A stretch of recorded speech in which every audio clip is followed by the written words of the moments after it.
Vraie excuse ou truc qu'on dit aux investisseurs pour dire en fait la croissance n'était pas au rendez-vous, mais je vais blâmer l'entrepreneur qui. En fait, qui je fais peignait. 100% de croissance, donc vraie excuse.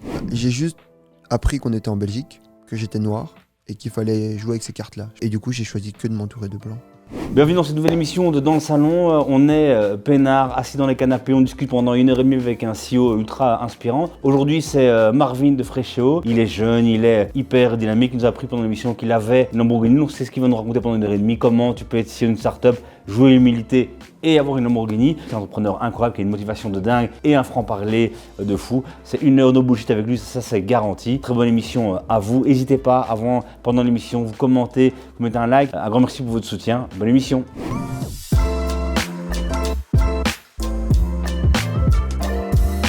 Hier, on se retrouve ici pour une nouvelle émission. Elle n'a pas encore de nom. Invité exceptionnel, comme d'habitude. Marvin ici, CEO de Frechéo. Merci beaucoup, Thierry. Putain, merci à toi d'être venu. Mais merci à toi, mec. Je Ah, suis arrivé attends, 45 attends. minutes en retard. Je déteste arriver en retard. Je suis désolé. Il était bien en retard. Et on va vraiment se caler pendant. On va prendre le temps. On va vraiment revenir sur la boîte, mais sur qui tu es. Tout, c'est vraiment un super moment. Et vous le voyez, on a avec Youssef ici. Bonjour Thierry, bonjour Marvin. Si on est honnête, c'est des Youssef. Il trouvait qu'il n'y avait pas assez de format comme ça.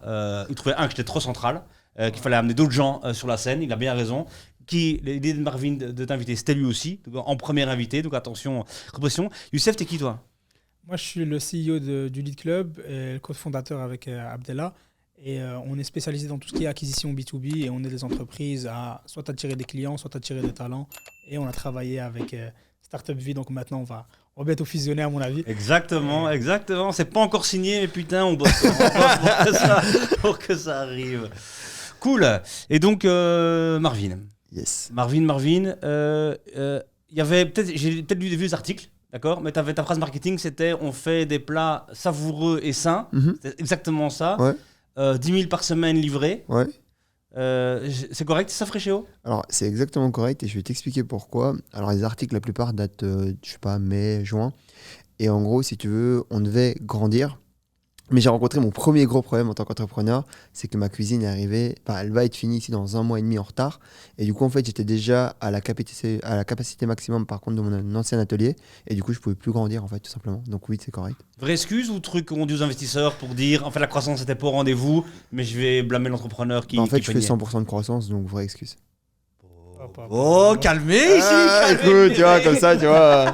Tiki comme ça! Hop, elle est faite, tu vois. Non, en fait, il y a plein de problèmes. Enfin, tu vois, avec les coûts énergétiques, c'était compliqué de sous-traiter. Personne ne savait vraiment les vrais prix. On est dans un business de centimes. Donc, si tu te plantes, en fait, tu peux perdre beaucoup d'argent. Et produire pour produire, beaucoup de gens savent le faire. Mais l'idée, c'est de produire et de gagner de l'argent, quoi. Exactement. Et donc, toi, Frechéo, c'est donc, tu livres des plats sains, savoureux tous les jours, des milliers de plats. C'est un marché qui est ultra saturé. Pourtant, avec des gens qui ont, pas saturé, qui est hyper, en tout cas, un marché qui est il y a plein de Concurrentiel, concurrence. ouais. Concurrentiel, avec des mecs qui ont levé des centaines de millions d'euros. Et toi, tu arrives et tu dis, je vais être le leader. Ouais, exactement. Bon, Propre, écoute, propre. je pense que c'est de. Tu sais, j'ai lancé Frechéo, j'avais 21 ans. Je pense que c'est juste de la non-connaissance, tu vois. Enfin, non, mais quand tu y repenses, c'est absurde. Aujourd'hui, je ne le referai pas. Clairement, tout ce que j'ai fait, je ne le ferai pas. Mais tu sais, ce qu'on dit toujours, hein, c'est quand tu ne le sais pas, en fait. Enfin, ils l'ont fait parce qu'ils ne savaient pas que c'était possible, en gros. Et c'est vraiment ça qui s'est passé, en gros. On ne savait pas, et du coup, on a avancé. Et en fait, on s'est rendu compte qu'on a fait quelque chose de pas trop mal, quoi. Pas mal. On reviendra après sur la boîte après. Youssef, toi, tu as vraiment un angle sur Marvin. Ouais, j'ai vraiment envie de savoir comment tu as commencé, comment ça s'est passé, parce que voilà, là tu disais, tu as commencé à 21 ans, il y avait le côté insouciant qui a fait que maintenant c'est possible, donc ça c'est vraiment cool. J'ai envie de revenir et me mettre à ta place. Comment tu étais dans quel état d'esprit à ce moment-là? Qu'est-ce qui a fait que tu as lancé Alors, on va revenir un tout petit peu plus loin. Du coup, moi, j'ai fait des études hôtelières et à la base, j'avais perdu 50 kilos. Donc ça, c'était un peu mon background en termes de ce que Marvin avait fait dans sa vie quand il avait plus ou moins 19 ans. À nouveau, vraie histoire, ça, parce qu'on l'avait noté aussi dans nos notes ou c'est du marketing? Non, c'est vrai, j'ai perdu 50 kilos. Bam. Okay. Ouais, en fait, vraiment, en gros, si tu veux, j'ai perdu 2 fois 25 kilos en 3 mois. Donc voilà. Il me dégoûte. En fait, non, mais... chiffre d'affaires, ça marche personnellement. Ça. Non, mais et pour te dire à quel point, genre, en gros, en fait, quand je fais quelque chose, je suis très focus et aujourd'hui, je n'arrive plus à le refaire. Aujourd'hui, j'aimerais bien reperdre encore 20 kilos, mais je n'arrive plus à le refaire. Parce qu'en fait, ça me demandait tellement d'énergie, de temps et de focus. Et c'est là que j'ai remarqué vraiment quand je fais quelque chose, en fait, je suis vraiment à 100% dedans. C'est comme aujourd'hui dans Frechéo. Et du coup, je reviens où je suis sur ça. J'ai donc perdu mes 50 kilos, j'ai fait des études de cuisine. Et je me dis que je vais entreprendre. Je pense que pour entreprendre, vous devez faire 3 choses, ce que les gens ne veulent pas, ne savent pas ou ne peuvent pas faire. Et du coup, en gros, je suis parti de ce principe-là où je me suis dit, tiens, allez, cuisiner, c'est pas un truc qui fait délirer tout le monde. En plus, la plupart du temps, les gens n'ont pas les connaissances ou les compétences pour pouvoir le faire. Tiens, on va aller cuisiner des plats assez spécifiques où on va essayer de millimétrer et calibrer tout ce qu'il y a dedans. Et du coup, j'ai commencé comme ça à faire des plats pour sportifs. Parce qu'en fait, précédemment, j'avais travaillé dans un restaurant. Et dans ce restaurant, en fait, j'avais été exploité. Clairement, j'ai vraiment été exploité. Je crois que je faisais des 26 ou 28 jours sur les 30 ou 31 et je touchais 2200 €, tu vois. Alors oui, c'est très bien dans l'absolu, mais comparé aux heures que je faisais, c'était une journée de 10 heures, c'était du viol. Enfin, vraiment, c'était du viol. T'avais quel âge à ce moment-là? 20, je devais avoir entre 19 et 21. Enfin, ça a été dans cette courbe-là, quoi. Donc voilà, allez, je vais dire 20 pour taper au milieu. Donc voilà. Et parallèlement à ça, il faut savoir que moi, j'ai un background où j'ai eu des parents entrepreneurs. Qui ont gagné beaucoup d'argent entre 2004 et 2007-2008. Ça a été une période très courte, mais très intense, où en fait, eux ont fait de l'immobilier. Et en fait, j'en parle souvent parce qu'en fait, ça a été une période où mes parents nous ont montré que c'était possible. Donc en fait, ça n'a pas duré longtemps, mais c'était possible. Donc c'est possible de gagner beaucoup d'argent, etc. Mais manque d'informations. On était en 2004, on n'était pas en 2022. En 2022, aujourd'hui, je pense que c'est vraiment à la portée de tout le monde de gagner de l'argent, sincèrement. Si tu as vraiment envie de te mettre dedans, tu peux le faire. Du coup, mes parents font faillite et ils vivent. Donc, je prends toujours cette expression. Je suis passé d'aller au karting tous les dimanches à donc prendre mes salaires étudiants pour mettre du chauffage dans la maison, tu vois. Et on est vraiment passé dans un gap, mais qui est vraiment totalement inverse, tu vois. Et du coup, mes parents font une dépression. Mon père décède en 2015. Ma mère est actuellement toujours en dépression. Bah voilà, ça va un peu mieux, mais on bosse dessus. Mais du coup, mes parents font ça. Et moi, j'ai 4 frères derrière. Du coup, je me rends compte qu'il va falloir être responsable de ces gens. Parce qu'en fait, il n'y a personne qui va pouvoir le faire. Et je me dis, bah écoute, Marvin, bah, c'est toi. Enfin, c'est toi. Enfin, genre, il n'y a que toi qui va pouvoir le faire. Et chance pour moi, j'étais manuel. Du coup, je me dis, bah, faut aller gagner de l'argent, quoi. Et de là, on monte une boîte et pas d'argent. Du coup, je commence à cuisiner chez ma maman. Chance pour nous, je dis toujours, on était 7. Du coup, il y avait un grand four. Et donc, on a pu commencer à travailler ainsi. Et ouais, de fil en aiguille, après 1 mois et demi, voilà, je vais un peu plus loin dans le process, mais après 1 mois et demi, je vais dans un garage. Tu dois faire un peu la taille de ce local ici. Donc voilà. Je crois que voilà. c'est petit, je comprends pas. C'est énorme ici. Un Bah, beau garage. Justement, un beau garage, exactement. Donc voilà, donc je mets dans un garage et ensuite, en fait, j'enchaîne. Hein. Donc, en fait, j'ai toujours eu la vision, me demandez pas pourquoi, j'en sais strictement rien, que je veux donc vendre cette boîte 100 millions et faire 52 millions de chiffre d'affaires avec. Donc voilà, 1 million par semaine. Et je ne sais pas pourquoi, je ne saurais pas vous dire comment ou quoi, qu'est-ce. Et j'ai toujours travaillé dans cette direction. Et du coup, toutes les décisions que j'ai prises étaient totalement corrélées à cette vision. Et tu sais pourquoi tu commences dans ta cuisine et dans ton garage et pas ouvrir un resto? Qui est normalement, quand on a fait hôtellerie, j'imagine que c'est le truc un peu le truc naturel. Tu sais. C'est juste par question de moyens. Ok. J'avais vraiment pas pas les d'argent. moyens Non, j'avais tout mon argent dans une voiture. Okay. Donc, que j'avais payé comptant. C'est une série 1 à l'époque. Il devait me rester 2, 3, 4 000 balles. Non, mais c'est une série 1 que j'avais acheté d'occasion avec 158 000 km. Je te jure. La vraie série 1. Ah ouais, paquet, etc. Donc j'étais fier. Hein. Mais donc voilà. Et en plus, trop marrant parce que la voiture, je l'ai tuée avec les livraisons. Quoi. Elle est morte un jour à 200, je crois, 270 000 km. Enfin bref, c'était déconné. 270 pour les Français. Et donc voilà. Et ouais, du coup, j'avais 2-3 000 balles sur mon compte. Tout mon argent dans cette voiture. Et je m'étais toujours dit, si jamais ça va pas, de toute façon, au pire, on vend cette voiture et on continue à essayer de faire le truc. Et chance pour moi, en fait, je suis dans un business, Freshio, c'est un business en fait où en fait tu dois pas être bon pour vendre.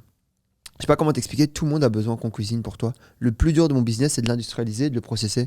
Mais aujourd'hui, tu vois, tu connais plein de traiteurs qui fonctionnent. Yes. Et en gros, maintenant, l'idée, c'est comment on fait pour grandir, tu vois. Et c'était vraiment ça, c'était un bon prix, un bon produit. Bah, ça grandit. Et en fait, juste, je me rendais pas compte de ça à l'époque. Du coup, mon produit marche directement, fatalement. Et du coup, je grandis. Marche directement. C'est quoi le truc? Tu faisais des recettes à toi? Tu faisais des recettes standards pour que ça passe? Alors, comment tu vois? Alors, en fait, les premières erreurs que j'ai fait, la plus grosse erreur que j'ai fait, c'est au début de vouloir me focaliser sur les sportifs. Donc, je vends vraiment sportif et je me dis, ok, je fais de la bouffe pour sportifs, nanana, etc. Mais bon, je suis quand même. Malgré que j'ai un ego surdimensionné, je suis quand même quelqu'un qui écoute vraiment autour de soi. Et je me rends compte clairement que je vais dans le mur parce qu'en fait, les sportifs, en fait, c'est des gens qui comptent leur bouffe. En fait, c'est des gens qui sont au gramme près, tu vois. Ouais. Et quand tu fais du volume, c'est impossible de faire du gramme près. Et du coup, je me dis, ok, ça, c'est mort. Et en plus de ça, c'est des gens qui dépensent de l'argent plus pour se doper ou dans les protéines ou dans ce genre de choses que pour leur nourriture. Non, mais alors, qu'on recontextualise bien, les gens que je visais à l'époque, donc les bodybuilders. Donc voilà. Okay. Après, tous les builders ne se dopent pas, etc. Mais bref. Donc, en tout cas, le petit échantillon que j'ai fréquenté, ça se situait dans ça. Et donc, je me dis, OK, premier mur. Et donc, je me dirige vers les amis, avocats, médecins, ingénieurs. Et là, par contre, ça mord parce que c'est des gens qui n'ont pas le temps. C'est des gens qui sont dans le fitness ou qui font attention à eux, mais qui ne sont pas forcément focus au gramme près, etc., etc. Et c'est des gens chez qui la gamme correspond à 100% aujourd'hui. Et on fait comme je dis toujours, on est ton chef à domicile, on fait du frais maison. Donc tout ce qu'on fait, c'est frais et tout ce qu'on fait, c'est maison. Et donc on reste vraiment dans cette situation-là où tu es vraiment dans la majorité des gens qui n'ont juste pas le temps, qui ne savent pas ou qui ne peuvent pas cuisiner, quoi, tout simplement. Et en plus de tout ça, j'avais vu que tu faisais attention à ce que ce soit local, c'est ça? Ouais, alors en fait maintenant on a la règle des 80% pour tout. Donc 80% ce qu'on fait c'est frais, 80% ce qu'on fait c'est maison, 80% ce qu'on fait c'est local. Parce qu'en gros on a remarqué qu'avec les volumes, des fois c'était pas possible. Et promettre un 100% alors que tu ne peux pas l'atteindre, enfin moi personnellement ça sort de mes valeurs, ça sort des valeurs de la boîte. Du coup on a dit on fait une règle de 80-20 quoi, de Pareto. Donc à l'inverse, donc 80% de nos produits, de ce qu'on fait est local et vraiment à 100% dans ce qu'on veut faire, quoi. Ça va. Tu parles des valeurs de la boîte, des valeurs personnelles, je suppose. Comment tu pourrais résumer les valeurs Alors, je pense que la valeur première de Freshéo, c'est compliqué, mais je l'ai mis comme ça. Pour moi, c'est le client. Le premier truc à mettre dans la boîte, je le dis toujours, d'ailleurs, c'est les seules réunions que je fais encore de manière obligatoire, peu importe où je suis dans le monde, c'est les réunions SAV. Les réunions SAV, je dis toujours à mon SAV, vous êtes les avocats des clients. Et en gros, vous devez nous défoncer. Genre, il n'y a pas de genre, ça vous l'avez mal fait, ça vous l'avez mal fait, ça vous l'avez mal fait. Et je lui fais, moi je vous paye pour que vous soyez les avocats des clients, pas pour que vous soyez de mon côté en mode on a bien fait ça, on a bien fait ça. Si la cuisine, la livraison, la finance, je sais pas, n'importe quel département dans Freshéo a fait de la merde, on doit le savoir et on doit pouvoir évoluer parce que c'est les clients qui nous payent. Faut pas oublier, hein, je leur dis, moi j'ai pas d'argent. Hein. C'est les clients en fait qui nous payent. Hein. Si vous voulez une augmentation, ça vient des clients, ça vient pas de moi. Hein. Non, mais je te jure, c'est vrai, tu vois. La boîte va bien. Regarde, là par exemple, on était en fin d'année, ici, le dernier mois de décembre. Enfin, la fin du mois de novembre est beaucoup plus grosse que ce que je me suis dit. On va faire un plus gros type building, tu vois. Mais c'est pas moi qui décide de ça. Enfin, c'est les clients, tu vois. Et en gros, de là, je veux vraiment que les gens comprennent cette info, tu vois. Et comment ils font pour parce que j'étais voir tous tes avis clients. Je suis un fou. 2 semaines qu'on prépare cette émission. On est à 4,5 sur 5 d'avis positifs sur Google, donc c'est très bon. Ça va. Oh, ok. Ouais, moi, je veux un 4,7, 4,8. Ok. On fait de la nourriture. Hein. Ouais, t'as raison. Ok, faut bosser. Mais c'était en tout cas très positif, les avis dedans et tout. Et un truc qui revenait de temps en temps, je sais pas si c'est positif, c'était dedans, c'est la viande est trop dure. Comment tu vas faire? Ouais, je sais. Et du coup, là, on est en train de changer de fournisseur à chaque fois. Donc voilà. Et tu vois, c'est là où je te rejoignais avec le local. Il y a des fois, les gens sont dépassés, quoi. Et en gros, c'est très compliqué, tu sais. Je prends toujours ce truc-là. Je dis, si dans 3 ans, je vous vois et vous êtes toujours les mêmes personnes, habillées de la même manière, vous traînez avec les mêmes gens, vous faites les mêmes choses et tout, c'est qu'en fait, vous évoluez pas. Et quand vous voulez évoluer et grandir, en fait, vous êtes obligé de changer. Vous changez, toujours. Alors, gardez vos valeurs et votre famille, parce que je pense que ça, c'est des choses qui sont hyper importantes. Moi, je vais garder mon t-shirt parce que j'ai toujours le même depuis 10 ans. C'est peut-être que t'as raison, mais malheureusement. Non, mais même tu dois changer. Peut-être dans la taille de t-shirt, tu vois. Non, mais je te jure. Ça change. Ça monte. C'est pas la bonne nouvelle. Parce que je pense qu'on est des entrepreneurs, on veut toujours devenir la meilleure version de nous-mêmes. On a choisi d'évoluer, de grandir toujours. Et du coup, on doit aller vers un mieux, tu vois, constamment. Un petit peu, même si tu as perdu 4 kilos, c'est OK, tu vois, alors c'est cool. Mais en gros, tu dois aller vers un mieux. Et pourquoi je dis ça? C'est parce que je pense que quand tu grandis et quand tu évolues, par exemple, tu vois, mon comptable aujourd'hui, j'en parlais avec lui, c'est un mec que j'adore. Dédicace à toi, mec. En gros, là, on est en train de regarder pour switcher tout doucement chez BDO. Pourquoi? Je sais pas si tu vois BDO. Donc c'est un Big Four. Mais tu es en train de l'annoncer que tu Non, mais il le sait et on fait la transition ensemble. Bien sûr. Mais pourquoi? Parce qu'en fait, regarde, le foot, j'allais dire. L'entrepreneuriat, c'est du foot. En gros, quand tu joues en fonction des divisions différentes. Aujourd'hui, moi, je pense qu'il y a 10 divisions, tu vois, comme au foot. Et aujourd'hui, je trouve qu'on est en division 9, tu vois. J'aimerais bien aller en 8, tu vois. Mais pour aller en 8, il faut des nouveaux joueurs. Il faut du sang frais, tu vois. C'est vrai. Ouais. Et en gros, moi, je veux un comptable de division 8 maintenant. Je dis à mon comptable, je te kiffe, mais tu peux faire encore mes autres structures. Tu vois, j'ai d'autres structures. Parce que cette structure-là. Non. Player tu peux faire les autres non. structures. Okay. Parce que cette structure-là, Freshéo, elle a besoin d'aller en division 7. Et un jour, et moi, je suis tellement loin dans mon process que si un jour, je suis plus la bonne personne, et je demande à tous les trimestres à mes comités stratégiques pour savoir si je suis toujours la bonne personne pour gérer la boîte, tu vois. Parce que ça va dans tous les sens. C'est-à-dire que même moi, je fais partie des gens qui peuvent être remplacés, quoi. Et au bout d'un moment, tu dois mettre un meilleur CEO que Marvin pour gérer Freshéo, tu vois. Aujourd'hui, alors ça, tout le monde dit toujours. Mais personne ne le fait. Mais le jour où ça arrive, je peux te dire que quand ton board se dit merci beaucoup pour le trajet, merci d'avoir mis toutes tes tripes d'avoir travaillé les week-ends, d'avoir sacrifié ta famille. Maintenant, il nous faut quelqu'un de meilleur. T'es là. Oh oui, alors j'avais dit ça à l'époque. C'était un malentendu. Je voulais dire une meilleure version de moi-même. Et là, j'y suis arrivé. Parce que ça, je peux te dire que j'ai entendu dans toutes les interviews. Et j'ai après vu les CEO dégommer des arabes. Et t'as raison, mec. Il y a des gens qui sont bons pour lancer. Puis il y a des gens qui sont bien pour. Ok, maintenant il faut scaler mais le truc qui a été lancé. Mais c'est évidemment c'était toujours délicat le jour où ça arrive. Parce que c'est ton bébé quand même. Ouais, ça va. Non, je suis d'accord avec toi. Revenons un peu sur le début. En Belgique, en Europe, 80% des CEO sont des mecs. Ça, c'est bon pour toi. Okay. C'est pas bon comme stat, mais je veux dire, t'es un mec, ils sont blancs, universitaires. C'est pas ton cas. Est-ce que toi, t'as senti Belgique de la diversité, super carte, pas super carte du tout, les banques qui disent non, le truc. Est-ce que t'as senti quelque chose ou t'as tout défoncé? Non, sincèrement, pas du tout. J'ai juste appris qu'on était en Belgique, que j'étais noir. Et qu'il fallait jouer avec ces cartes-là. Je pense que quand tu es à la naissance, tu as des cartes, tout le monde a des cartes.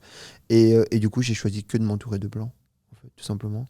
Et en gros, ça peut être perçu comme perçu, mais en fait, j'ai choisi directement de m'entourer avec des blancs. Et j'ai tellement bien fait, parce qu'en fait, c'est des gens qui avaient vraiment beaucoup plus de bon sens financier que moi. En fait, gagner de l'argent, je sais, et j'en ferai toute ma vie. Par contre, apprendre à le gérer, à faire des plans de trésorerie, enfin tous ces trucs-là qui font que ta boîte, c'est plus une boîte normale, mais tu sais, comité stratégique, on parlait de ça, tu vois, etc. Et ben, tout ça, c'est des trucs que j'ai appris, tu vois, et j'ai appris avec des gens, on est en Belgique, donc avec des blancs, tu vois, c'est pas des Noirs ou des Arabes qui m'ont appris ça, mais je suis certain qu'il y a des Noirs et des Arabes qui auraient pu m'apprendre, peut-être pas dans ce pays-ci, ou même peut-être ici. En tout cas, moi, j'en ai pas trouvé. Et en gros, c'est comme ça que j'ai fait, en fait, je me suis simplement entouré, pour être totalement honnête, et évidemment que par... le game. Ouais. Tu dois jouer avec tes cartes en fait. Donc voilà, j'ai jamais essayé d'aller à l'encontre des banques. Au contraire, j'allais avec des banques et je disais regardez, voilà. Après, moi, il faut savoir qu'après un mois, j'avais déjà vendu mon capital parce que en gros, je savais, et pas pour l'argent, parce qu'en fait, c'était pas ça mon problème, c'est d'être entouré des bonnes personnes pour pouvoir faire grandir la boîte correctement. J'ai jamais vendu ma boîte pour de l'argent parce qu'en fait, déjà. Tu as vendu ton capital, du capital. Ouais. Mais tu as encore propriétaire de ta boîte. Oui, je suis largement majoritaire dans Freshio. Vraiment, je suis seul actionnaire. Il y a un petit doute, je crois que tu as vendu au début. Là. Non. Non.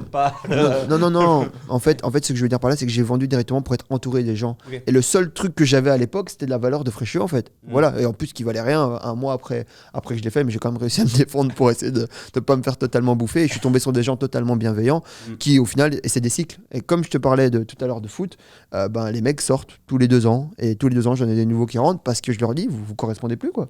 Mais c'est pas méchant en fait. C'est pas méchant, mais c'est pas personnel, c'est vraiment ça. Il n'y a pas beaucoup de CEO qui disent ça à leurs investisseurs. Enfin, c'est pas un truc que j'entends les gars. Non, moi, tu vois, quand on est d'accord. Moi, j'ai vraiment fait des comités, ils étaient 15. Donc, il faut savoir que, en fait, j'ai 15 personnes qui détiennent une très petite partie de mon capital, tu vois. Parce qu'en gros, je voulais pas avoir une personne avec qui échanger parce que c'est vite has-been, tu vois.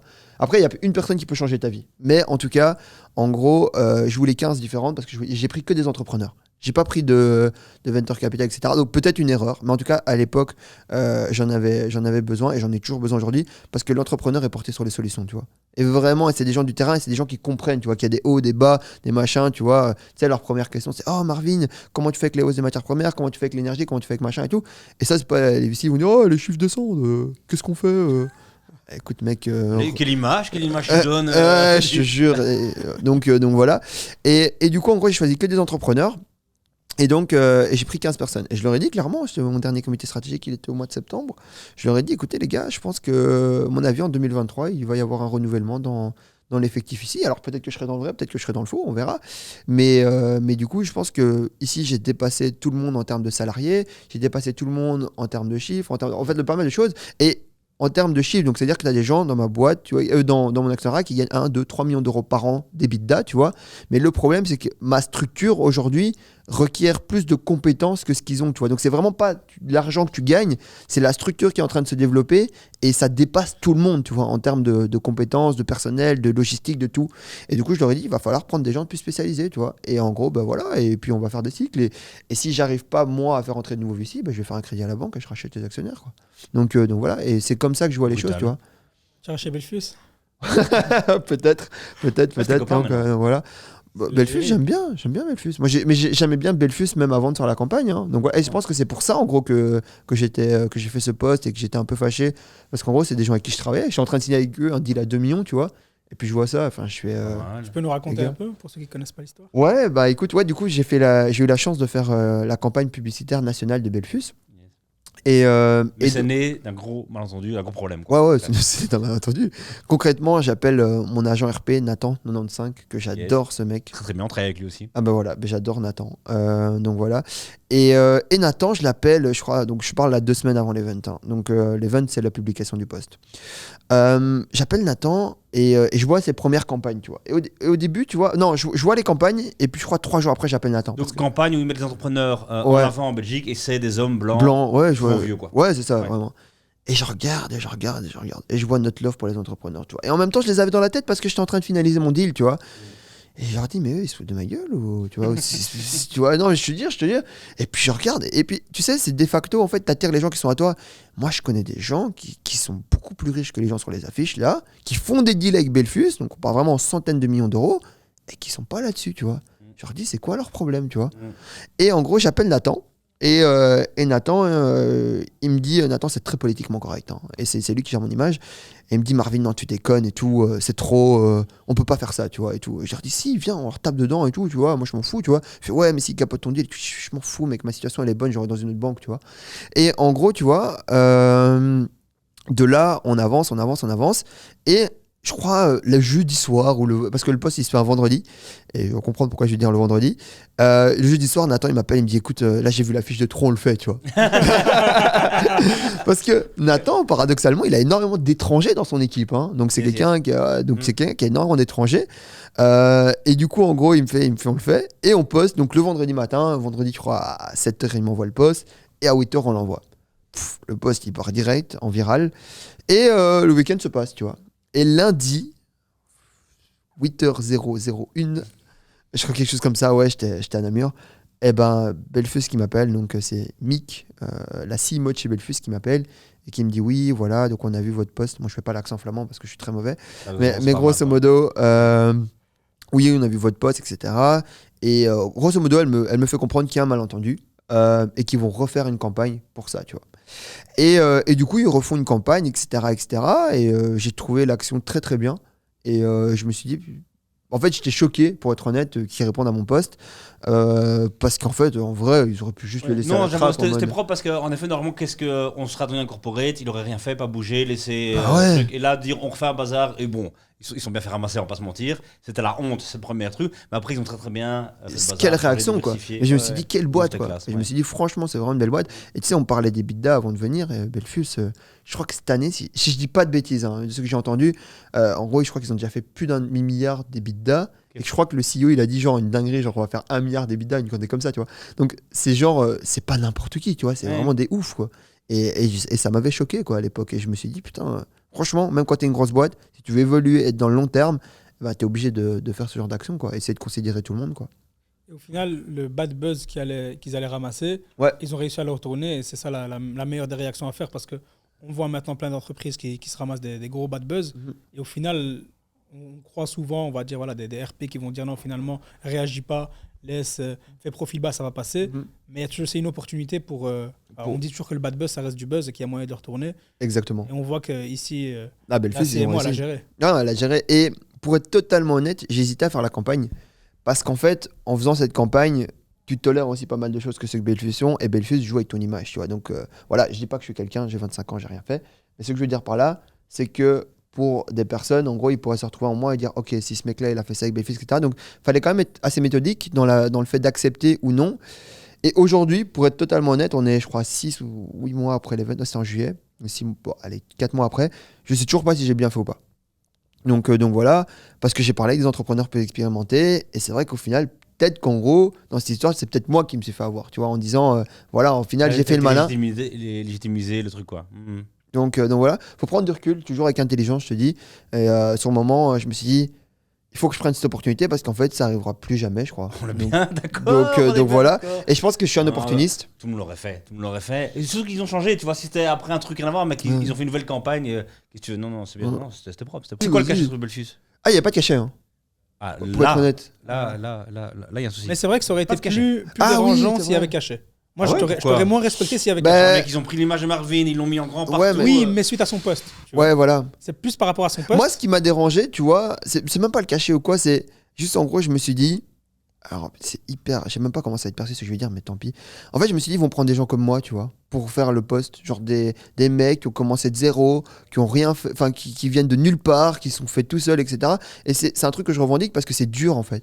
Et à côté de ça, j'étais avec des gens, mais qui correspondaient pas du. Alors j'ai un énorme respect pour tout ce que ces gens ont fait, hein, qu'on déstructure pas mes propos, mais j'étais pas avec. Enfin, j'étais genre la version plus jeune de ceux d'avant, tu vois. Oui. Et je me dis mais why, enfin genre vous avez pas compris le truc quoi, enfin moi je voulais dévoiler, je voulais des gens entre guillemets qui ouais, ça sera pour le deuxième bad buzz. Ça peut tout changer en un coup, hein. Non mais je voulais et tu sais, je voulais même pas spécialement des gens qui font des millions, en vrai je m'en fous. Je voulais des gens juste qui s'en sortent quoi, parce que tu fais des millions en fonction de, tu sais, moi aujourd'hui je fais beaucoup d'argent parce que en fait si tu veux de base je suis parti avec un désavantage, c'est que moi j'ai des parents, j'avais déjà des standards hauts parce que j'ai compris ce que mes parents pouvaient gagner quand j'ai vu que mes parents étaient pas des gens ouf. Parce que c'est des gens, tu vois. Mais non, tu sais, des parents qu'en grandissant, tu vois, qui sont moins ouf que ceux que tu penses. Au début, tu penses que c'est des dieux. Après, tu te rends compte que c'est des humains. Quoi? Mais ça reste des dieux que tu racontes. Des dieux avec des faiblesses, mais ça reste. Donc voilà. Et trop du dur, coup. Marvin, il est beaucoup trop dur. Il veut virer son CA, ses parents, c'est pas des dieux. Non, mais quitter en fait. T'avais l'air sympa comme ça, mais derrière, une brute, une machine. Non, et du coup, de ce principe-là, tu vois, j'avais pas les mêmes standards. Et je peux pas comparer, même ma réussite, je peux pas la comparer à un mec qui a pas eu la chance que j'ai eu d'avoir des parents comme moi. Parce qu'en fait, tu veux, il a vu des trucs. Enfin, j'ai vu des trucs qu'il a pas vu. Oui. Et du coup, fatalement, il va faire moins au début. Alors après, ses rêves vont grandir en fonction de son entourage. Mais du coup, ouais, j'étais en mode, ouais, au final, il y avait des gens pas. Tu sais, j'aurais même voulu Nathan 95, tu vois. Nathan 95, il vient de Verviers, machin. Bah, ça, c'est cool, tu vois. La zone. Ah, il vient de loin, tu vois. Et il s'est fait tout seul, a fait son réseau, RTL, machin. Et je voulais pas des mecs qui font des millions, mais je voulais juste des mecs qui font des trucs un peu en dehors de la norme, quoi. Prochaine campagne, quoi. J'espère qu'ils t'écouteront. Et Ça défoncer. Alors Marvin, on t'a mis partout sur les abribus et tu nous défonces après. Ok, sympa le mec, sympa, tant qu'on t'est clôturé. Et t'en as un peu parlé et tout, Youssef, mais niveau perso, c'est quoi qui t'anime? Tu vois, pourquoi tu lances une boîte comme celle-là En fait, pour revenir encore sur mes parents, je pense qu'on a je pense que 80% d'un enfant, c'est ses parents. J'ai un esprit très de compétition, en fait, dû à mes parents. Mes parents, genre, on jouait à des jeux, tu vois, ils nous faisaient perdre jusqu'à ce qu'on pleure, quoi, tu vois. Ok. Non, genre, tu vois, c'est vraiment. Parce qu'en fait, si on gagnait, on était des mauvais gagnants. Et en gros, si tu veux, c'était vraiment ça. Moi, je me rappelle, je faisais du karting, où je te disais, mon père est monté sur la piste juste pour nous battre, tu vois. En mode où on croyait qu'on faisait des trucs bien et tout. Et en fait, si tu veux, du coup, j'ai fait beaucoup de sport. Donc voilà, et du coup je voulais devenir vraiment le meilleur, nanana. Et du coup dans tout ce que j'ai fait en fait après, du coup moi à 13 ans j'ai eu une maladie, donc j'ai pas eu les ligaments croisés, je faisais des foot à l'époque. Le fameux. Donc voilà, et je revenais du Sénégal et j'ai eu un staphylocoque doré. Du coup ça m'a bouffé genre un disque lombaire et 2 vertèbres, une connerie comme ça. Et donc grosso modo j'étais avec un corset, on m'appelait Robocop, et je pouvais plus faire de sport, à part la natation. Mais franchement, la natation, je trouve que c'est vraiment pas un sport de ouf, tu vois. Donc j'ai dit, il s'avère la natation. Et du coup, je me suis mis dans les jeux vidéo. Et du coup, j'ai repris la compétition. Et du coup, j'ai continué à avancer, à faire mon jeu. Je jouais à Call of Duty pour l'époque. Et pareil qu'en entrepreneuriat, je monte une équipe, je monte ma structure, je cherche des sponsors. On va en France, on fait des tournois, on en gagne, on en perd, on fait des machins et tout. Et puis, bah voilà, ma mère, elle me dit, écoute, je sais pas, une mère compliquée, mais je sais pas, les jeux vidéo, ça lui parlait pas. Je pense qu'en fait, et pourtant, ma mère est jeune, elle a 44 ans, je crois, 45 ans, ouais, il y a 20 ans à peu près entre elle et moi. Mais ça lui parlait pas en fait. Et elle m'a dit, Marvin, arrête, tu vois. Genre en gros, mais ça devenait des sujets de dispute, elle débranchait le wifi, machin, bazar et tout. Classique, tu vois. Et je pense qu'elle comprenait pas, ça la dépassait. Et aujourd'hui, du coup, j'ai dû arrêter. Donc en gros, j'ai dû arrêter parce que c'était trop une source de conflit et moi, j'aime pas me disputer avec ma maman. Enfin, un truc sympa donc, qu'il dit, c'est bien. Il revient un peu dans et du coup, en gros, parce qu'en fait, je sais que c'est quelqu'un qui voulait notre bien, tu vois. En dehors de ça, de tout ce que je t'ai dit au précédent. Et donc, je me dis, si elle le veut pas, c'est qu'il y a un truc qu'elle capte pas. Et si elle capte pas, c'est que, bah voilà, faut pas le faire. Et donc, de là, j'arrête et tout. Et du coup, je me mets à bosser, quoi. Et donc je me dis, tiens, il reste quoi pour les gens comme moi? Parce que je n'étais pas un bon salarié, je n'allais pas faire de sport, je n'étais pas artiste, je n'étais pas chanteur, je n'étais pas rien du tout, pas acteur, rien. Et du coup, je me dis, ah tiens, il reste cette catégorie là, entrepreneur. Tu vois. Le truc de fin, tu vois. Pourquoi pas, allez. Donc, ouais, c'est vraiment le plan Z. Et du coup, je me dis, allez, hop, on y va. Et du coup, bah ouais, au début, je pensais donc que ça me fait rire. Je dis toujours maintenant, je suis entraîneur, je suis plus joueur, tu vois. Et je pense que j'ai jamais d'ailleurs été un bon joueur, c'est pour ça que j'ai jamais été un bon employé, tu vois. J'ai toujours essayé de faire de mon mieux, mais même dans mon emploi, je dois être entraîneur. Enfin, quand j'étais employé, je devais être entraîneur et je me suis retrouvé vite chef de cuisine avec gérer des gens qui avaient 20 ou 25 ans de plus que moi parce que je suis beaucoup mieux dans la coordination que dans la pratique parce que la pratique, je trouve que c'est un truc de technicien et je suis pas un technicien, quoi. Donc voilà, j'aime pas le détail. Et le resto où tu travaillais, il existe encore? Ouais, bien sûr. Tu peux dire son nom ou pas? Ouais, bien sûr, c'est Louis 130 à Namur. Louis 130? Ouais, à Namur. Ok. Et justement, pour revenir là-dessus, j'ai vu que tu avais eu une ascension fulgurante et devenu chef très rapidement. Mais, et ça, j'ai vraiment bien aimé ce que tu as dit, tu préfères être entraîneur que joueur. Et le premier employé ou la première employée que tu as engagé, c'est la chef. Ouais. Et en fait, on voit, même quand tu parles, ce qui te botte réellement, bon, la cuisine, etc., c'est bien, mais ce qui te botte réellement, c'est de créer le projet, de le faire grandir. Et c'est ce côté entraîneur qui t'anime vraiment. Ouais. Et donc, comment expliquer, en fait, enfin, ici, dans ton rôle avec Fréchéo, en quoi tu étais vraiment l'entraîneur à part ce qu'on voit en façade? En fait, si tu veux, dans Fréchéo, en fait, souvent on me demande, ouais, tu travailles combien de temps, tu fais combien de temps, etc. Je leur dis, c'est pas le plus important, c'est pas comment je travaille ou ce que je travaille, c'est est-ce que j'ai réussi à recruter les bonnes personnes et les mettre aux bons endroits. Mon travail s'arrête à ça et à motiver mes équipes et à leur donner une vision et à surtout les écouter. J'écoute énormément, j'appelle régulièrement, aujourd'hui ma chef elle travaille plus avec moi parce que toujours dans ce principe de division, j'ai dû prendre quelqu'un de plus expérimenté parce qu'au bout d'un moment on fait de l'agroalimentaire, on fait plus de la cuisine enfin bref. Et donc par exemple j'essaye d'appeler régulièrement mes équipes, voir comment ça va personnellement. Comment ça va techniquement, j'en ai, mais quand je te dis rien à foutre, mais c'est vraiment rien à foutre. Hein. Donc comment tu as réglé le dernier problème, le dernier bug, ou quoi, je m'en fous. Je veux savoir comment toi humainement tu vas. Parce que la technique, t'es meilleur que moi. Donc je vais pas te donner de conseils. Ça sert à rien, n'attends même pas un conseil de ma part, ça va rien aller. Par contre, si ça va pas personnellement, si t'as besoin, j'ai eu mon CTO, tu vois, qui a perdu son papa.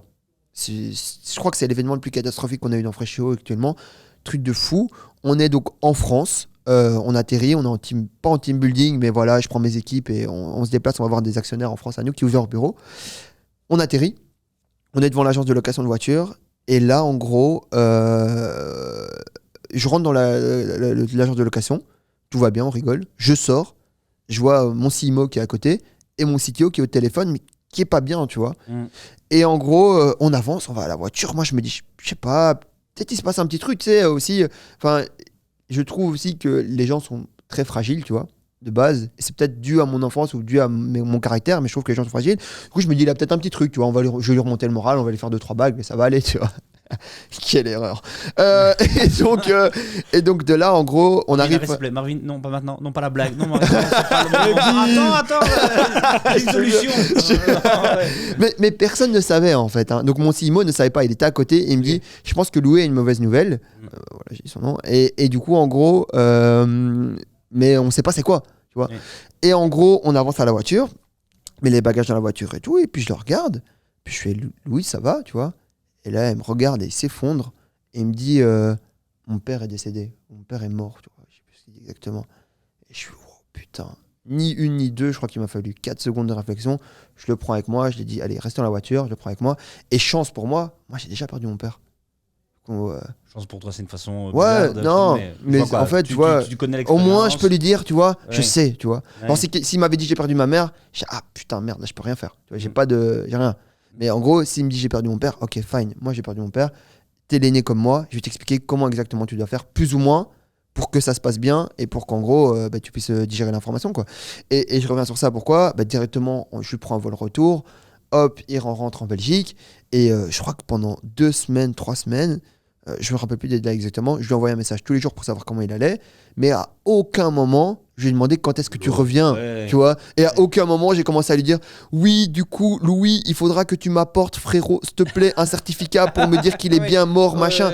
On en a rien à foutre. Il a eu son salaire plein, il a eu ses trucs, il a pris le temps qu'il lui fallait pour revenir, et ça, pour moi, c'est ça mon job en tant que CEO.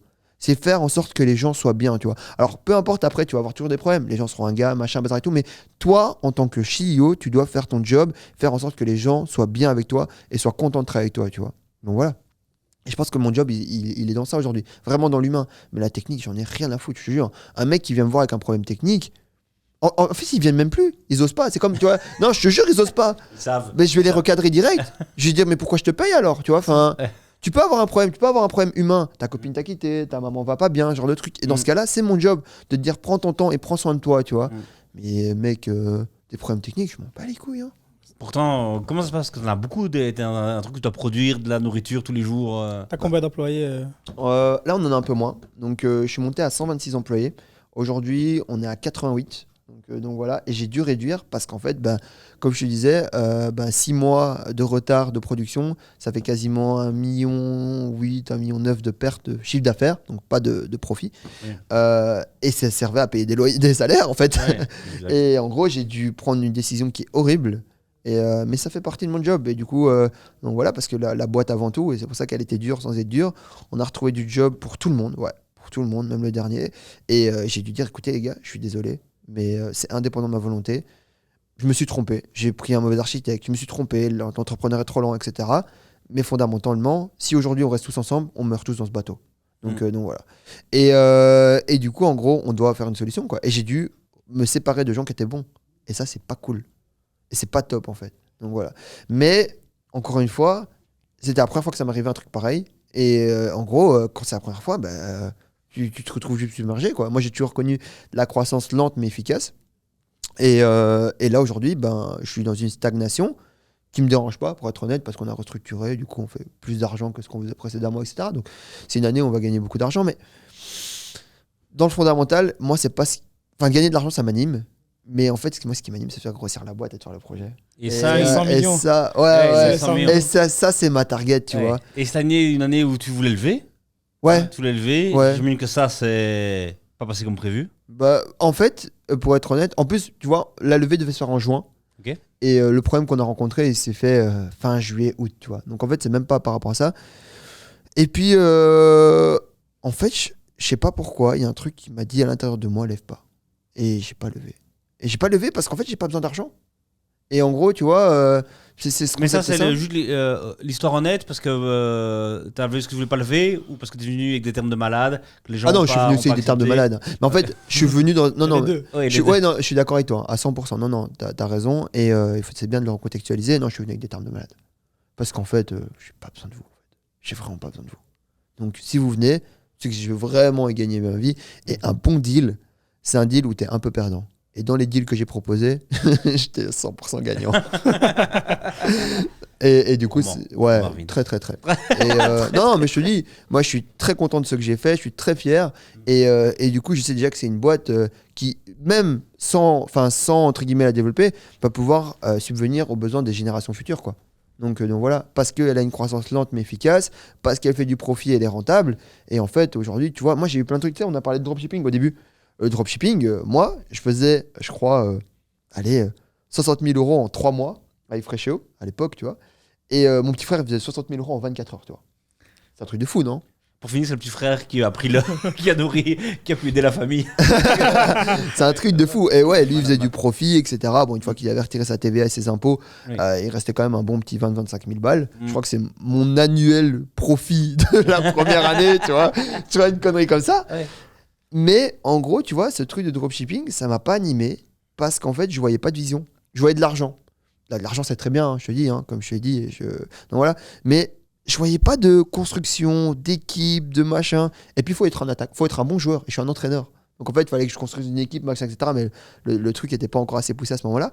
Et je pense que c'est important de savoir vraiment ce que tu veux faire, tu vois. Moi, je voulais gagner de l'argent, mais je voulais gagner de l'argent en étant fier, tu vois. Et vu que maman soit contente, tu vois.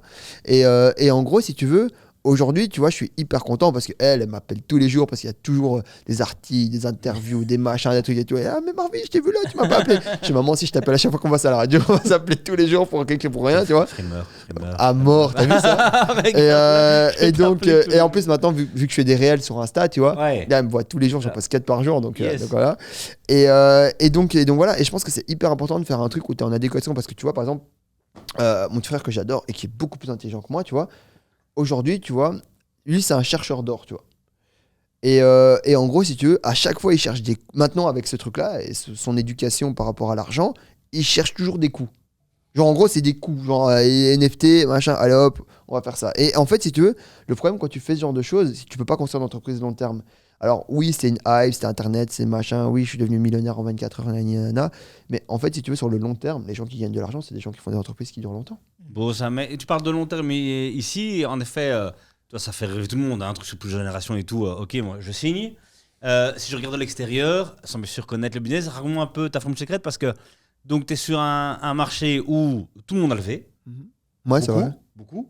Et il y a les HelloFresh, les machins, 300, 400, 500 millions. Tu vois, alors, C'est vrai. pas sur la Belgique, comme sur le truc. Casidomi, eFarm, tous les Carrefour, les Colruyt ont lancé leur truc. Donc, en gros, quand même poche illimitée. Toi, comment ça peut. Ça a l'air trop beau, tu vois. Et ok, moi je vais avancer calmement, c'est une croissance lente, ça va aller. Or, tout le monde, tous tes concurrents lèvent la blinde et c'est un marché très agressif. Comment tu fais? C'est quoi ta formule secrète pour que ça passe? Je pense que j'ai vraiment. En fait, je te parlais au début, je me suis fait entourer. Je vais pas dire des plans, c'est péjoratif. Je me suis fait entourer d'un super gars qui s'appelle Grégory Hanok. Okay. Et en fait, ce mec-là, il m'a appris à être hyper rationnel. Et en gros, lui, il aimait pas mon délire. Tu sais, moi, je regardais Oussama Ammar sur YouTube. Comme ton copain. Donc voilà. Ouais. Et d'ailleurs, très, très marrant parce que Oussama, c'est un mec que j'adore aussi. Donc voilà. Et moi, j'étais là en mode Greg, on va tout niquer, on va faire ça, et machin, et truc. Et j'étais là en mode trop chaud, tu vois. Ouais. Et il me dit écoute, Calme. une boîte, ça doit gagner de l'argent. Une boîte, ça doit gagner de l'argent. Et en fait, ce truc de une boîte, ça doit gagner de l'argent, ça te fait réfléchir totalement différemment que la concurrence, tu vois. Parce qu'aujourd'hui, comme je te l'ai dit tout à l'heure, la plupart des start-upers, ils sont fauchés, tu vois. Ils sont fauchés. Ils parlent de leurs chiffres. C'est bien, parle de tes chiffres. T'as quoi comme argent? C'est pas les leurs. C'est ça. Ici. Tu vois, moi, je te dis, j'en ai fait la pub sur Insta. Moi, je me suis acheté une Lamborghini, tu vois. J'ai 24 ans. T'as acheté une Lamborghini? Ouais. C'est pas mal. Les Ouais, gars tu en vois. bas. Ouais, non, elle est pas garant bas. Non, ce que je veux te dire par là, c'est que en gros, en fait, il faut faire gaffe. C'est comme quand on te parle de Bitcoin, etc.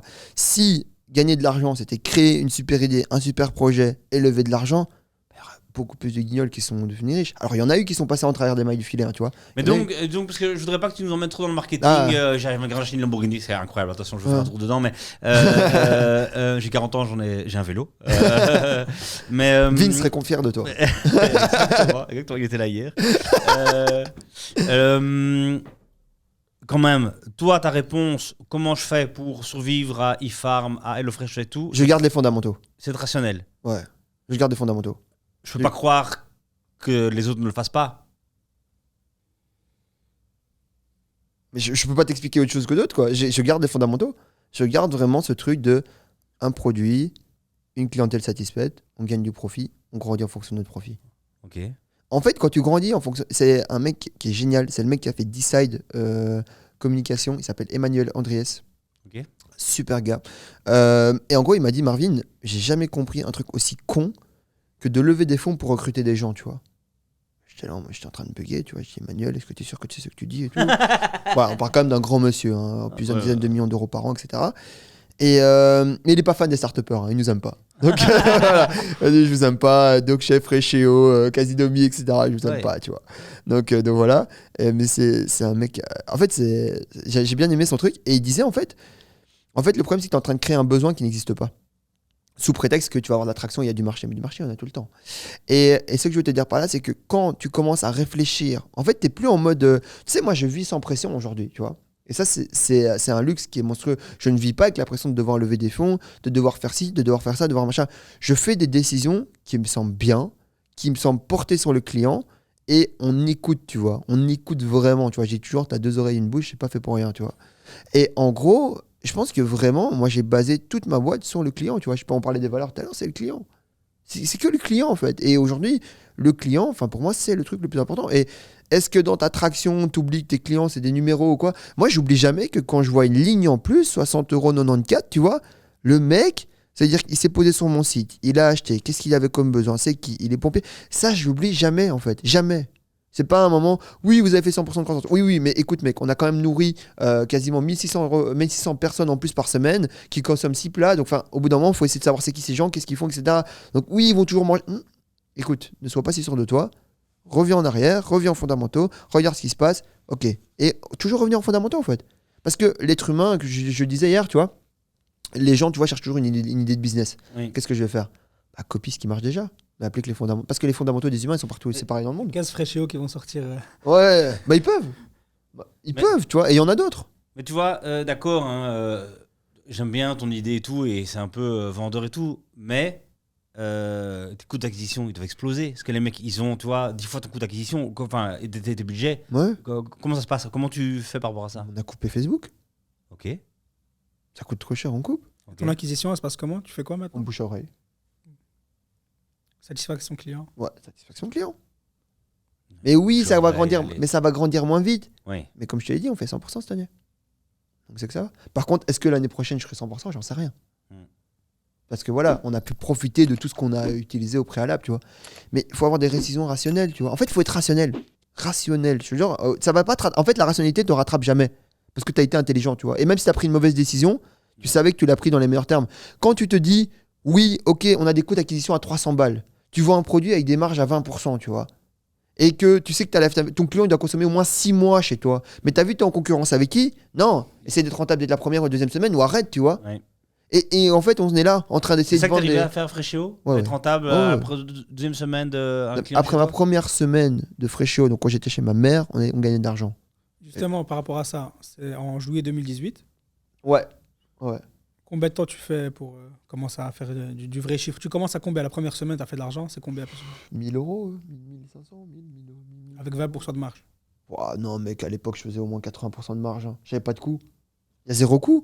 Exact. J'ai pas de Dans ton loyer. garage. Il y a la J'ai Ouais, pas de loyer. évidemment. J'ai la BM pour livrer. Il y avait rien. C'est la Rien, machine rien. du début, c'est la Ouais, machine ouais, du début, ouais, quoi, ouais. il y a- Les Mais c'était à 1 euro. Ouais. Punaise, je te jure. Ah, Putain, ça me fait rire jaune, ça. non, mais du coup, ouais, et je pense garder les fondamentaux. L'entreprise, ça doit gagner de l'argent. Si ça gagne plus d'argent, c'est que ton modèle est pas bon. Arrête alors, tu vois. J'ai toujours dit, je préfère faire cracher la boîte que de faire un truc bizarre, tu vois. Un truc où tu dois commencer à avoir des plans Y, Z, obligé d'appeler les Big Four pour justifier ta bêtise, tu vois. En gros, c'est bon, tu vois. Ouais, mais bon, c'est pas que ça. Par exemple, là, tu veux lancer la Flandre. Est-ce que tu peux le faire sans Mais j'y arrive pas bien. J'y arrive pas. Ah oui. Je le fais pas correctement. Pourquoi? Parce qu'on s'est dit comme des bons abrutis, tu vois, en mode oui, on va faire exactement ce qui a marché en Wallonie, on va le refaire en Flandre, tu vois. Ça marche pas, il faut des flamands, de souche, savoir les habitudes alimentaires, nanana, mais personne ne parle flamand dans la boîte. Et donc il faut recommencer, etc. Il faut Parce le que faire moi, j'ai correctement. commandé une fois des box flamands, c'était dégueulasse. Hein. Attention, culturellement, c'est très différent. Ah oui, même au niveau du goût. Non, mais t'as raison, même au niveau du goût. Pas ça, comme si tu racontes. Qu'est-ce qu'on va faire avec ça? Non, Donc, il y a différents. Ouais. Et ça, si tu vois, c'est des trucs. En Flandre, on fait pas de chiffre aujourd'hui. Je dois faire aller quoi, 10-15% de mon chiffre, tu vois. Ok. Donc voilà. Alors que la Flandre, pourquoi je te dis qu'on fait pas de chiffre? La Flandre est plus riche et elle est plus grande. Et je fais 15% de mon chiffre là-bas. C'est pas normal, tu vois. Ouais. Donc pour moi, c'est un échec total. Et qu'est-ce que tu vas faire alors pour. On va recruter des Flamands. Mais en fait, il faut que là, tu vois, par exemple, je dois me remettre dans les fondamentaux. En fait, c'est très compliqué, tu vois. Je suis entraîneur, comme tu disais. Mais là, en fait, j'ai un problème de communication avec mes équipes parce que je ne parle pas flamand. Et là, le problème, il est là. Et en fait, si tu veux, encore une fois, des fondamentaux, tu vois. Parce qu'en fait, si tu veux, si je parlais flamand, mais la Flandre, elle serait développée depuis longtemps. Parce qu'en fait, mais il y a plein de trucs sur lesquels je dépends d'autres personnes. Et en gros, culturellement, etc., tu vois, j'avance, hein, je me suis marié avec une flamande. Mais en gros. Malin, Eh, La vraie levée. Pas bête la guêpe, tu vois. Allez, Mais- sympa, mais bon, en flamand, c'est nickel. Non, mais ce que je veux te dire par là, c'est que ouais, c'est vraiment ça qui fait qu'on a du retard aujourd'hui sur la vente. Et j'en suis conscient à 100%, tu vois. Je sais pas te dire, oui, c'est parce que Facebook a augmenté, ou machin, ou tout. Non, Ouais. non. On n'a pas les fondamentaux en Flandre. Et c'est pour ça que ça marche pas correctement, Mm. tout simplement. Et une fois qu'on aura les fondamentaux, bah, ça fonctionnera. Comme n'importe quel marché. L'année prochaine, quoi. Exactement. C'est beau ça, beau. On prend le rendez-vous pour. Yes. pour 2023. On fera l'émission en flamand, évidemment. Ya. Ouais, on voit le mec niveau 0. On n'est pas dedans. Ah, je te jure. Donc, Et justement, j'avais une question par rapport à ça, parce que tu commences comme en juillet 2018. On fait 9 mois plus tard, il y a quand même quelque chose qui s'appelle le Covid qui arrive. Généralement, il y a- non, hein. 1 an et demi plus tard. Ouais, pas loin, quoi, pas loin. Ok, 1 an et On est demi, bon. pas grave, ça tu arrive. fais justement 1 an et demi plus tard. Ouais. Les gens, généralement, ils se crachent à ce moment-là. Ouais. Toi, t'exploses. Alors, en fait, moi, j'explose pas, pour être honnête. Donc, 2020, j'ai fait une moins bonne croissance que 2021-2022. Non. Voilà. D'accord. Si. Ah, marrant. Ce qui Donc, farme, ça a été voilà. le gros truc, tout le monde Ouais. veut lui commander tout le temps. c'est Ouais, pas- mais en fait, ça a duré 2 semaines. Je te jure que c'est vrai. Ah, ouais. Je te jure, sincèrement, les gars, je vous jure, ça a duré 2 semaines. Hein. Et c'était pas un truc de fou, hein. Je crois qu'on a allé, si je devais prendre des pourcentages, je crois qu'on a pris 25%, tu vois, sur une semaine. Alors oui, c'est un truc de malade, mais quand tu prends 25% sur 2 semaines, à l'époque... La communication, quand tu regardes sur Internet, 300%, ça a explosé grâce au Covid, etc. Mais chaque boîte aussi... Moi, je te dis Non, mais moi, je te parle de Fréchéo. Ah, sur Internet, les articles, ce qui a été écrit, parce qu'on a fait nos devoirs. Sur Fréchéo, tu veux dire? Ah ouais? Non, pas sur Fréchéo, pas sur le site. Les articles. Ah, ok. Ah, mais tu sais que ça, c'est un truc de fou. Hein. Ça, c'est un truc qui m'a choqué à chaque fois. Je suis en interview, machin, je raconte quelque chose, puis je vois le truc, c'est pas ce que j'ai dit, tu vois. C'est pas ce que j'ai dit. Facile maintenant de dire. C'est pas moi qui ai dit la croissance de 500%. Non. Une fois en Flandre, c'était vraiment. En plus, c'était en Flandre, le gars, il avait lâché une dinguerie que j'avais pas dit, tu vois. Et j'étais là. Mais c'était un petit journal, donc c'était pas grave. Mais bon. Donc voilà. Et ouais, non, clairement, là-dessus, ben ouais, je fais. Peut-être pas que 2022, parce que 2021, on a vraiment fait une bonne année. 2022, je te le dirai dans un mois. Mais ça va jouer à quelques pourcents, quoi. Mais c'était pas genre scandaleux, quoi. Donc voilà. Et non. En fait, ce que je pense qu'a fait le Covid, c'est qu'il a changé les habitudes de consommation. Et du coup, peut-être que de facto, ça m'a fait gagner de l'avance sur 2021-2022. Ça, c'est fort probable. Oui. Par contre, dire que le Covid a fait de Fréchéo une boîte qui a fait 300% de croissance, c'est totalement faux. C'est pas vrai. Je te retrouverai l'article et je l'enverrai. Bah, non, mais... On va parler au journal. On l'affiche, Julien l'affichera ici. Donc voilà, j'ai hâte de voir. On est des sauvages, nous, putain. On le Donc, non, voilà. Et est-ce que tu peux raconter un peu, justement, on parlait de coûts d'acquisition, de vente et tout, à quoi ça ressemble le département marketing chez toi, vente, comment c'est structuré, qui fait quoi, voilà, à quoi ça ressemble? En fait, ça a commencé vraiment très simplement avec mon CMO actuel, donc, qui va arrêter en plus, je te parlais toujours de ce truc de division. Okay. Donc voilà, mais c'est devenu tellement cyclique chez moi que les gens arrêtent, recommencent, etc. Enfin, mais c'est bien ça ou pas, qu'il y a ce turnover de dingue Tu sais que le cycle actuel des gens en entreprise, c'est 4 ans. Si tu gardes un salarié 4 ans, t'es bon. Tu vois, je regarde Julien. Ouais. donc voilà, parce qu'il y a tellement d'opportunités et aujourd'hui en fait quitter ton job c'est plus une dramatique. Hein. Ouais, tout à fait. Donc voilà, alors les gens veulent vous faire croire oui venez dans la famille, machin. Non, trouve ce que le mec il a besoin. Est-ce qu'il a besoin d'argent? Est-ce qu'il a besoin d'attention? Est-ce qu'il a besoin de reconnaissance? Qu'est-ce qu'il a besoin ce mec-là? Combien de temps t'arrives à lui donner? C'est tout. Il y a Julien qui a un sourire jusque-là.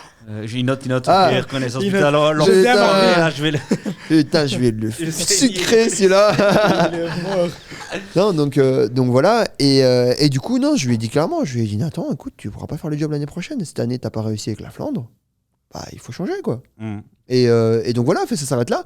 Ouais. Et du coup, ben. Et l'équipe, et sans cet événement-là, l'équipe, c'est quoi? T'as un CMO? Okay. Ouais. Et il y a 4 personnes qui bossent avec. 4 personnes. Donc voilà, t'as une personne comme ça de tête copywriter, si je dis pas de bêtises. Une personne donc pour tout l'aspect graphisme. T'as quelqu'un qui gère toutes les pubs, Facebook, Google, etc. quand il y en avait. Donc maintenant, il gère plus tout ce qui est Instagram, réel, etc. Et alors, t'as Nathan avec, donc, qui vient et qui, en fait, on a toujours des gens mouvants, des stagiaires, tu vois, qui viennent en copie pour gérer les mails, etc. Enfin bref. Donc voilà, mais il n'y a pas besoin de plus, quoi.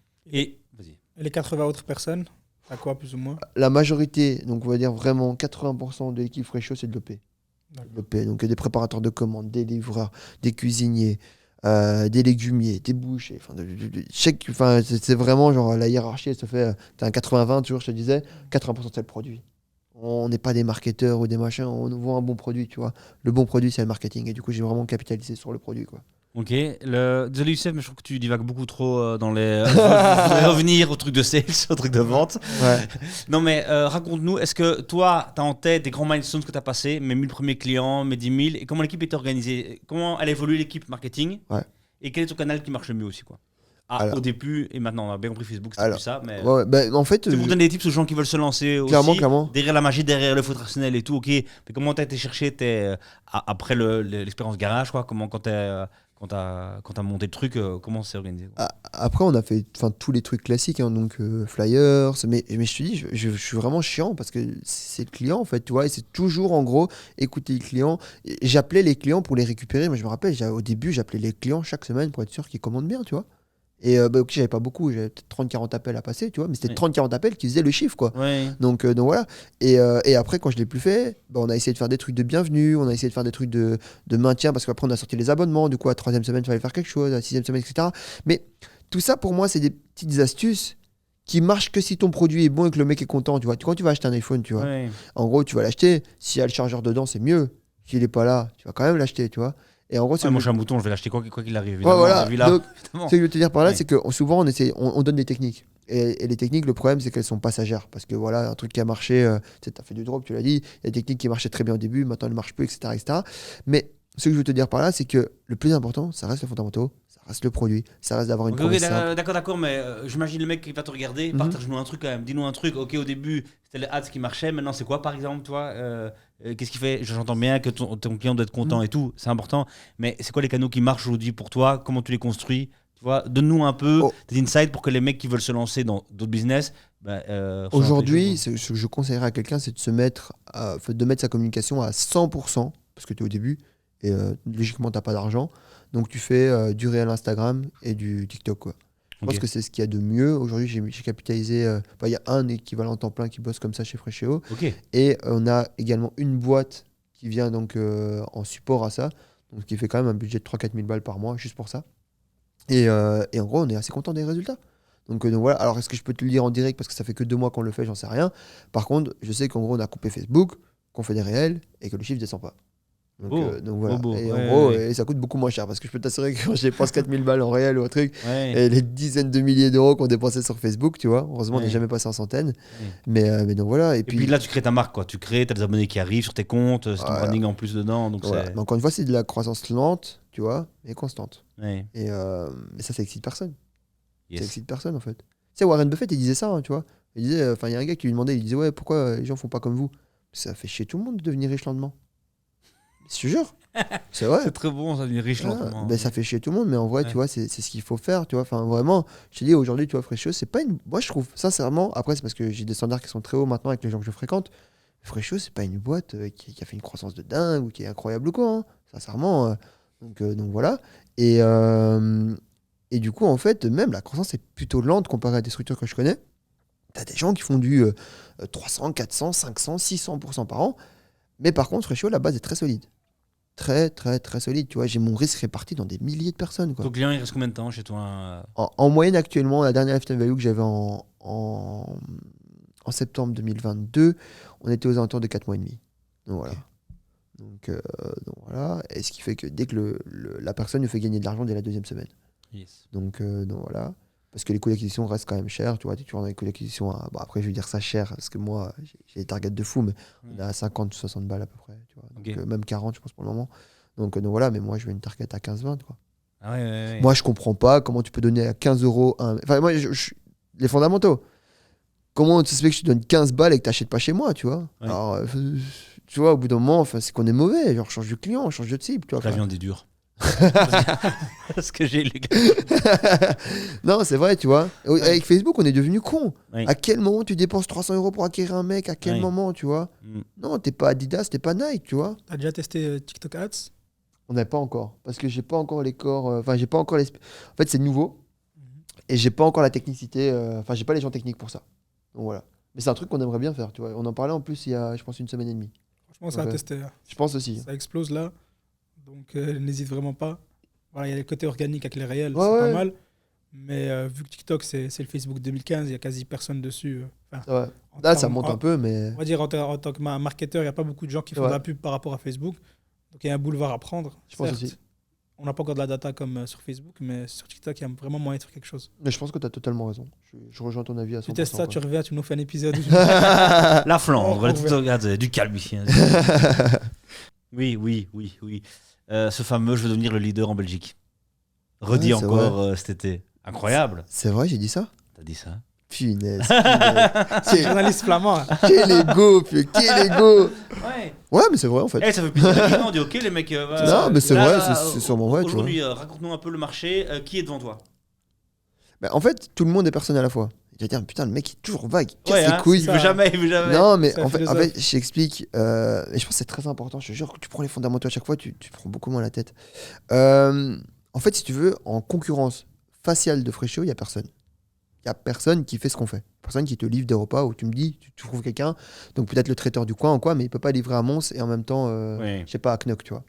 Donc il n'y a personne. Par contre, tu as tous les concurrents indirects. Et il y a HelloFresh, tu vois. Je préfère parler que d'eux. Oui. Donc voilà. Mais le problème, c'est qu'on n'est pas la même solution, quoi, encore une fois. HelloFresh, Et en gros, tu vois, je te dis, je suis vraiment hyper relou, je le sais, tu vois.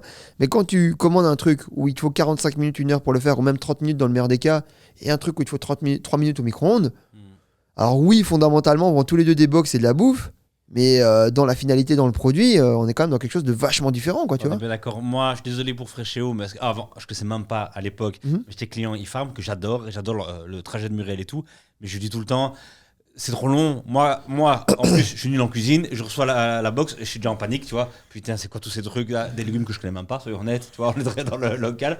Ah, ça se mange. Ah, ok. Déjà, je dois l'intégrer ça met un quart d'heure. Et après, il faut cuisiner et ils te disent, tu sais, en un quart d'heure, c'est fait. Quel quart d'heure c'est fait? Ça fait 30 minutes que je suis dessus et il n'y a rien qui va et les gosses sur l'autour, tu vois. Et pourtant, la finalité, la bouffe, elle a l'air incroyable. Les plats ont l'air trop bons.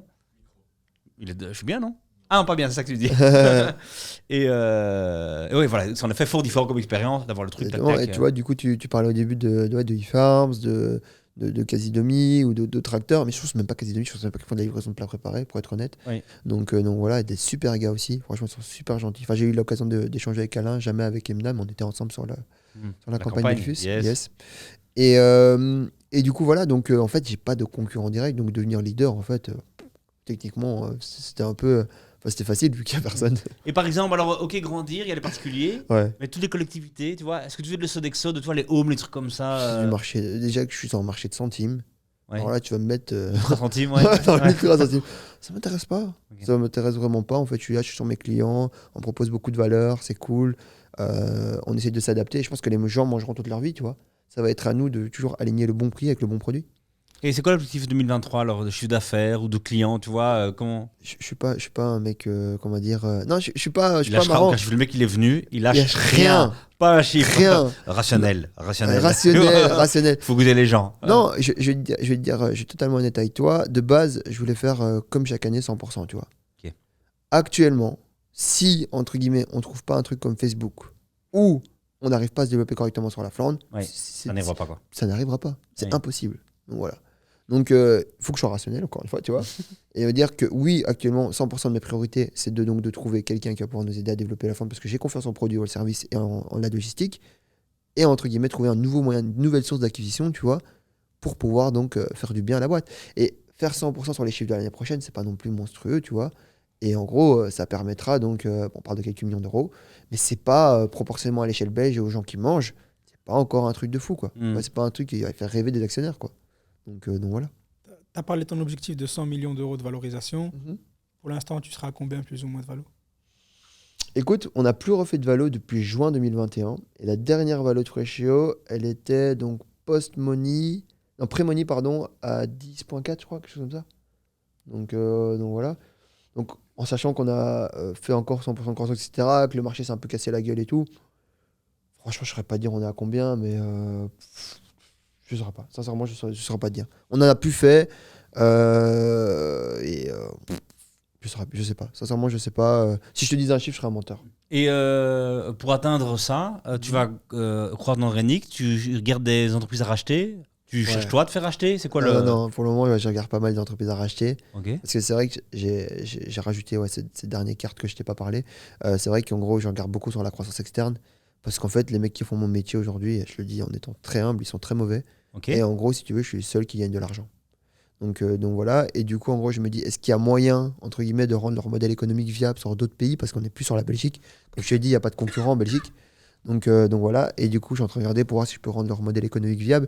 Et c'est vrai que là, oui, clairement, si par exemple, option numéro 2, on va dire, t'as l'option premier, c'est elle est gentille, elle est mignonne, on trouve un flamand ou une équipe flamande et on trouve une nouvelle source d'acquisition, c'est génial, c'est fine. Oui. Mais l'option numéro 2, c'est sur Racheter, laquelle quoi. je bosse aussi, c'est de racheter en fait des structures et de voir si économiquement on peut les rendre rentables, quoi. Yes. Et ça, pour de nouveaux gens qui regardent, quand on dit racheter un truc, comment ça se passe? Tu le fais toi en solo, tu regardes ce qui Non. existe, tu contactes, ou t'as Alors. du mener derrière et quelqu'un?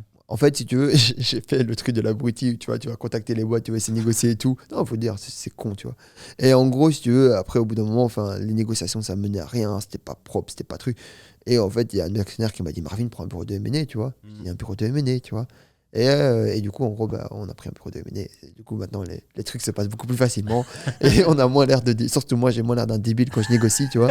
Et on comprend un peu tous les tenants et les aboutissants et comment essayer de clôturer des deals correctement, quoi. Donc, voilà. Une target, c'est quand même l'année prochaine de racheter une boîte, quoi. Si t'as un bureau de M&A qui est en action maintenant, c'est quand même, en tout cas, si ça, je la peux, volonté, ouais. quoi. Si je peux, ouais, clairement. Et ouais, c'est un maximum opportuniste, toi. Mais comme je dis toujours, rester dans mon secteur et mon marché, quoi. Donc, non, vraiment. Et tu trouves une boîte, tu fais un deal, tu vas voir la banque ou des investisseurs ou tu fais ça en fonds propres Ça dépend du montant. Ça dépend vraiment du montant. Là, on était sur des petites structures, tu vois, donc 1 ou 2 millions d'euros. Donc, ça va.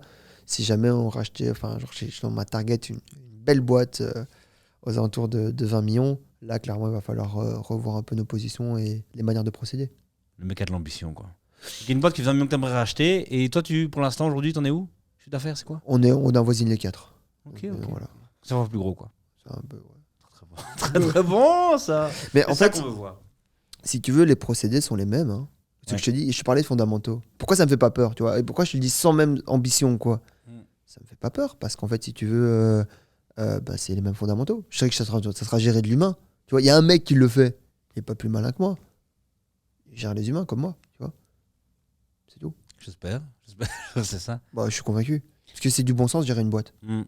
Justement, tout à l'heure, tu parlais du fait qu'à un moment donné, peut-être que tu vas arriver à un niveau où ton comité stratégique va te dire que tu n'es plus la bonne personne.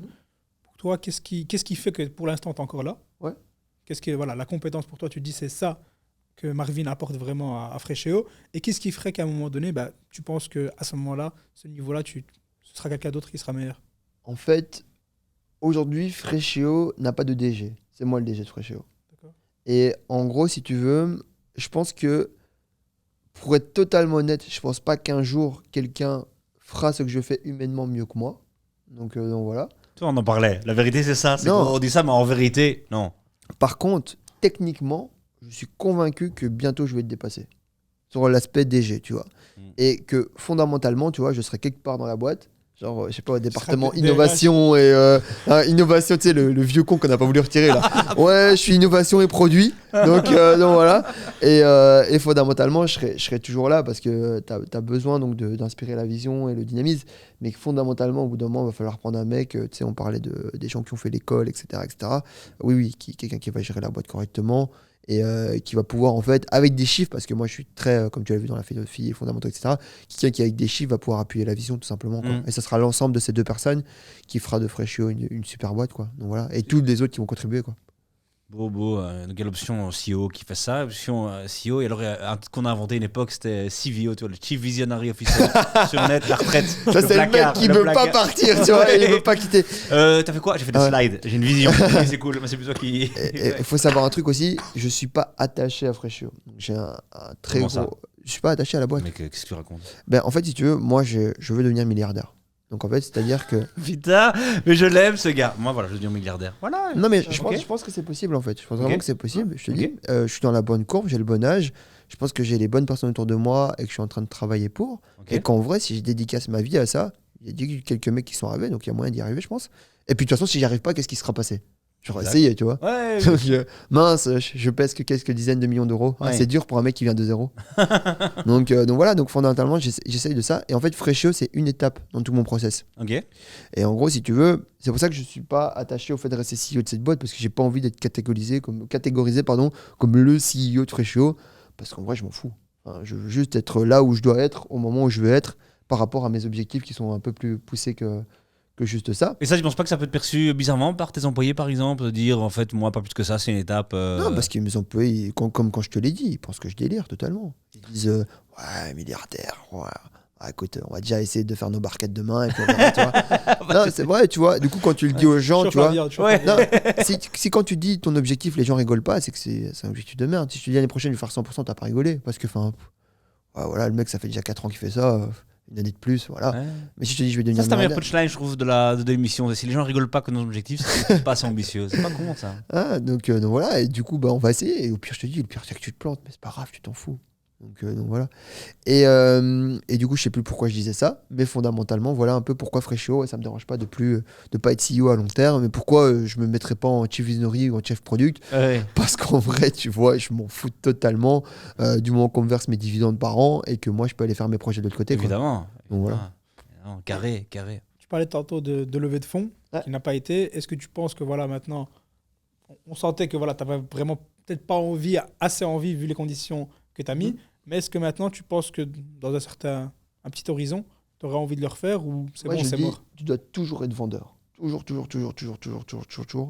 Ta boîte doit être toujours prête à être vendue à 1 ou 2 semaines, tu vois. Clairement, un mec peut arriver et dire je t'aime bien, mais il te faut un truc propre, tu vois. Il faut que le gars, en fait, ta boîte est tellement propre qu'en 1 ou 2 semaines, il peut la racheter, tu vois. Alors, dans l'absolu, c'est totalement impossible, tu vois. Mais ce que je veux te dire par là, parce qu'il y a due diligence, etc., mais ça doit être très propre. Et du coup, ouais, bien sûr, je suis toujours ouvert à vendre. C'est juste une question de prix. Ce serait débile de te dire non, tu vois. Donc voilà. Tu n'en as pas besoin pour ta croissance, on va dire, pour l'instant. Non. Et pas dans ce que je veux faire et pas pour mon plan à 100 millions, tu vois. Si je voulais faire comme ils appellent ça, une licorne, tu vois, oui, peut-être que dans ce cas-là, mais dans mon plan à 100 millions. Mais en si fait- tu rachètes ta boîte à 20 millions, tu auras besoin d'équilibrer quand même. Ah oui, là c'est sûr. Ouais. Mais là, on n'est plus dans le même truc. Et on n'est plus dans le. Quand je rachète une boîte à 20 millions, tu vois, mais là, je peux plus vendre un plan à 100 millions. Parce que les mecs vont se dire, mais tu te fous de notre gueule ou quoi? On te fait gagner 3 ans peut-être là avec le rachat. Faut que tu nous vendes autre chose, tu vois. Et dans ce cas-là, faut que je me pose avec des chiffres, avec une vision, avec des choses qui sont cohérentes, encore une fois. Et en gros, on essaie de bâtir quelque chose d'un peu plus grand, quoi. Donc voilà. Très beau. C'est quoi comme entraîneur que tu es aujourd'hui et ta plus grosse faiblesse? Je trouve que t'es mauvais, quoi. Ouais, tellement de trucs sur lesquels je pense que je suis mauvais, je te jure. Pire. Impatience peut-être. Je Ouais. sais pas si c'est vraiment. Ouais, je suis très impatient. Très. Et du coup, je peux faire vite aller les gens dans tous les sens. Donc voilà. Et c'est pour ça qu'en général, maintenant, j'ai un autre projet pour me canaliser. Et ça permet de prendre un peu de recul. Au moins, tu sais, je peux prendre des décisions dans la journée. Hein. Et ouais, des trucs. En plus, maintenant, je commence à avoir un peu les moyens de ma politique. Donc, je peux, si je t'aime bien, je t'impose de l'argent sur toi. Enfin, je peux faire vraiment dans la journée. Parce que je pars d'un principe simple, c'est qu'on va bientôt mourir. Et en gros, il faut faire les choses vite, quoi. Moi, je comprends pas le délire de rien faire, tu vois. Quand je fais rien, moi, c'est que je suis en PLS. Genre, je suis, non, vraiment, j'ai envie de dormir et tout. Je dis, laissez-moi tranquille, je dors, tu vois. Genre, Ouais. je me repose. Mais sinon, je suis toujours en activité, quoi. Et c'est quoi ton autre projet dont tu parles J'ai créé un truc qui s'appelle l'Ultra School. Et en fait, c'est un truc où j'ai créé mon école, en fait. Donc, voilà. Je me suis dit, il doit y avoir sûrement des gens comme moi qui ont besoin d'une école. Et en gros, si tu veux, je me suis dit, tiens, j'ai la chance d'avoir autour de moi énormément d'entrepreneurs qui ne parlent pas. Mais tu sais, tu me parlais d'entrepreneurs. Moi, je connais pas. Je connais un qui fait 34,6 millions d'EBITDA et qui parle pas. 180 millions de chiffre d'affaires en Belgique. Donc voilà. Et ces gens-là parlent pas. Et je me suis dit, mais mec, viens parler, s'il te plaît. Genre, viens raconter ta vie. Et en gros, viens éduquer les jeunes, quoi. Et du coup, j'ai fait un truc qui s'appelle Ultra School où tu payes 40 € par mois. Et en fait, en gros, tu as des interviews d'entrepreneurs. Je fais également des événements physiques, donc des apéros ultra qu'on appelle ça. Donc voilà. Et en fait, c'est des événements où les gens viennent networker entre eux, échanger leurs idées, apporter de la valeur. Et c'est un truc que je fais, c'est un peu ma contribution. Tu vois, j'ai toujours que j'ai 3 boîtes. Une boîte où j'apprends, donc Freshio. Une boîte où je gagne de l'argent, mon immobilière. Et une boîte où je redonne, donc qui est Ultra School. Donc voilà. Un concurrent de Startup Vie, quoi. Ouais, c'est possible. Voilà. Va Ça, t'inviter, on peut il faire va ça. t'inviter. On peut faire ça. Oh, Donc, canon, c'est lancé ou ça va être lancé? C'est lancé, Ok. ça fait déjà de l'argent, comme d'hab. Donc ça. Ça fait de l'argent. Non, comme ce que je veux te d'hab. dire par là, c'est que Regarde, j'aurais pu en fait faire le truc. Ça fait pas beaucoup d'argent, hein, ça doit faire 3-4 000 balles par mois. Mais en fait, ce que je veux te dire par là, c'est que j'aurais pu faire, ok, on prend une équipe de psychopathes, on fait ci, on fait ça. Mon studio, il est moins beau que le vôtre, hein, je te jure. Et en gros, j'aurais pu. J'espère bien que tu veux mon blog. Ah Putain, je suis plus grand que toi. Hein. Aujourd'hui, hein, je veux dire, pas demain, mais normal. Et du coup, ce que je veux te dire par là, c'est que, en gros, j'aurais pu encore faire un truc où tu vas investir et puis gagner de l'argent. Mais je me suis dit, non, fondamentaux. Gagne de l'argent, même si c'est pas beaucoup, même si ça excite personne dans la boîte. Et ben, en gros, d'ailleurs, on est 2. et du coup, en gros, mais au moins, tu vois, ça avance, quoi. Donc voilà, et ça avance sainement. Donc voilà, en fonction du marché. Oui. On prend pas de décision pour les autres. C'est les clients qui prennent les décisions et qui te donnent, en fait, le pouvoir. Et ça, comment tu vois tes actionnaires Ultra School toi, non, ce truc de défocus, tu vois, est-ce qu'il y a un risque, t'as 3 gros projets en même temps comme ça, on n'a qu'une semaine Alors, l'immobilière, je la gère à 0%.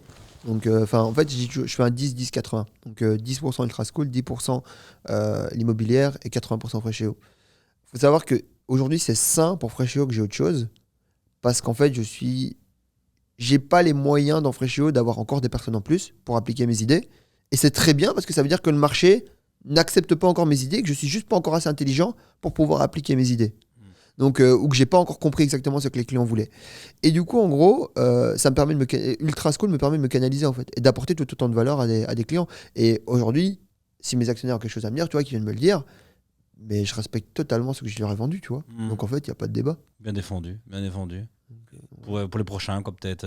Ouais, peut-être, tu vois. Ouais. Donc voilà. Par contre, si je fais pas mon job, bah là, on coupe tout et on essaie de voir ce qui se passe pas, tu vois. Ouais. Mais entre guillemets, de toute façon, Freshio, ça prend tellement d'espace que tu sais pas divaguer, tu vois. Enfin, c'est compliqué. Je peux pas rester 2 jours sans que il se passe un truc. Donc en gros, tu sais pas divaguer. J'ai pas pris de vacances depuis. On parlait de juillet 2018, tu vois, je crois, dans ces périodes-là.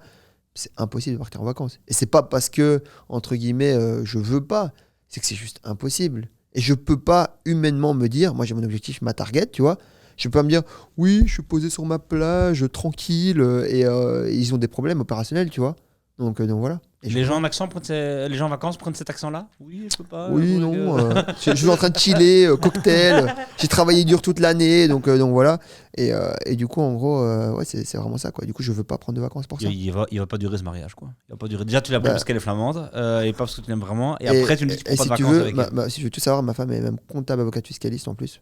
Ok. Donc tu vois, on a vraiment Chez lié BDO. tout. Je suis pas chez BDO, malheureusement. C'est elle qui l'a viré. Il a dit, voilà. désolé, t'es la division là, moi je vais là-bas.